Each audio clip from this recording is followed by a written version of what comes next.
ಸಕ್ರಿಯ ರಾಜಕಾರಣಕ್ಕೆ S M Krishna good bye ಹೇಳ್ತಾ ಇದ್ದಾರೆ. ಸಕ್ರಿಯ ರಾಜಕಾರಣದಿಂದ ಎಸ್ಎಂ ಕೃಷ್ಣ ನಿವೃತ್ತಿಗೆ ನಿರ್ಧಾರವನ್ನ ಕೈಗೊಂಡಿದ್ದಾರೆ ಅಂತ ಹೇಳಲಾಗಿದ್ದು, ಈ ಸಂಬಂಧ ಎಐಸಿಸಿ ಅಧ್ಯಕ್ಷೆ ಸೋನಿಯಾ ಗಾಂಧಿಗೆ ಪತ್ರ ಬರೆದು ಎಸ್ಎಂ ಕೃಷ್ಣ ಸುದ್ದಿಯನ್ನ ಮುಟ್ಟಿಸಿದ್ದಾರೆ. ಪತ್ರ ಬರೆದು ಈ ಬಗ್ಗೆ ಮಾಹಿತಿಯನ್ನ ಕೊಟ್ಟಿದ್ದಾರೆ ಅಂತ ಹೇಳಲಾಗಿದ್ದು, ಕಾಂಗ್ರೆಸ್ ಸದಸ್ಯತ್ವ ನವೀಕರಣ ಮಾಡಿಕೊಳ್ಳುವಂತಹ ಪ್ರಶ್ನೆ ಇಲ್ಲ, ಯಾವುದೇ ರಾಜಕೀಯ ಚಟುವಟಿಕೆಯಲ್ಲಿ ನಾನು ಭಾಗಿಯಾಗೋದಿಲ್ಲ, ಸಕ್ರಿಯ ರಾಜಕಾರಣಕ್ಕೆ ನಾನು ಗುಡ್ ಬೈ ಹೇಳ್ತಾ ಇದ್ದೇನೆ, ಸಕ್ರಿಯ ರಾಜಕಾರಣದಿಂದ ನಾನು ಹಿಂದೆ ಸರಿತಾ ಇದ್ದೇನೆ, ನಿವೃತ್ತಿಗೆ ನಿರ್ಧಾರವನ್ನ ಕೈಗೊಂಡಿದ್ದೀನಿ ಅಂತ ಎಸ್ಎಂ ಕೃಷ್ಣ ಎಐಸಿಸಿ ಅಧ್ಯಕ್ಷೆ ಸೋನಿಯಾ ಗಾಂಧಿಗೆ ಪತ್ರ ಬರೆದು ತಿಳಿಸಿದ್ದಾರೆ ಎನ್ನುವಂತಹ ಮಾಹಿತಿ ಲಭ್ಯವಾಗಿದೆ.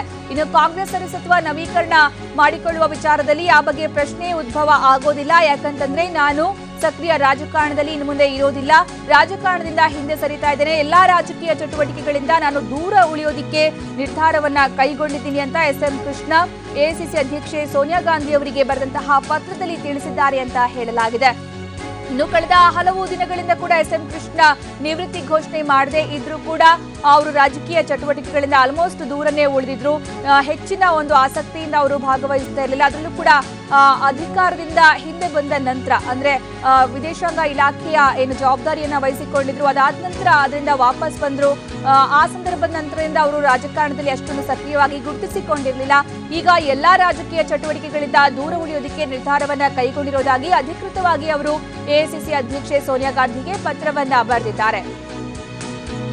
ಈ ಬಗ್ಗೆ ಹೆಚ್ಚಿನ ಮಾಹಿತಿ ನೀಡ್ತಾರೆ ನಮ್ಮ ಪ್ರತಿನಿಧಿ ವಿನಾಯಕ್ ಗಂಗೂಳಿ. ವಿನಾಯಕ್, ಈಗ ಎಸ್ಎಂ ಕೃಷ್ಣ ಅವರು ರಾಜಕೀಯ ಚಟುವಟಿಕೆಗಳಿಂದ ದೂರ ಇರೋದಕ್ಕೆ ನಿರ್ಧಾರವನ್ನ ಕೈಗೊಂಡಿದ್ದಾರೆ ಅನ್ನುವಂತಹ ಮಾಹಿತಿ ಲಭ್ಯವಾಗ್ತಾರೆ. ಇದರ ಬಗ್ಗೆ ಹೆಚ್ಚಿನ ಡೀಟೇಲ್ಸ್ ಏನಿದೆ, ಮತ್ತೆ ಈ ಹಿಂದೆ ಕೂಡ ಅವರು ಹೆಚ್ಚಾಗಿ ರಾಜಕೀಯ ಚಟುವಟಿಕೆಗಳಿಂದ ಸ್ವಲ್ಪ ಸಮಯದಿಂದ ದೂರನೇ ಉಳಿದಿದ್ರು ಅನ್ಸುತ್ತಲ್ವಾ?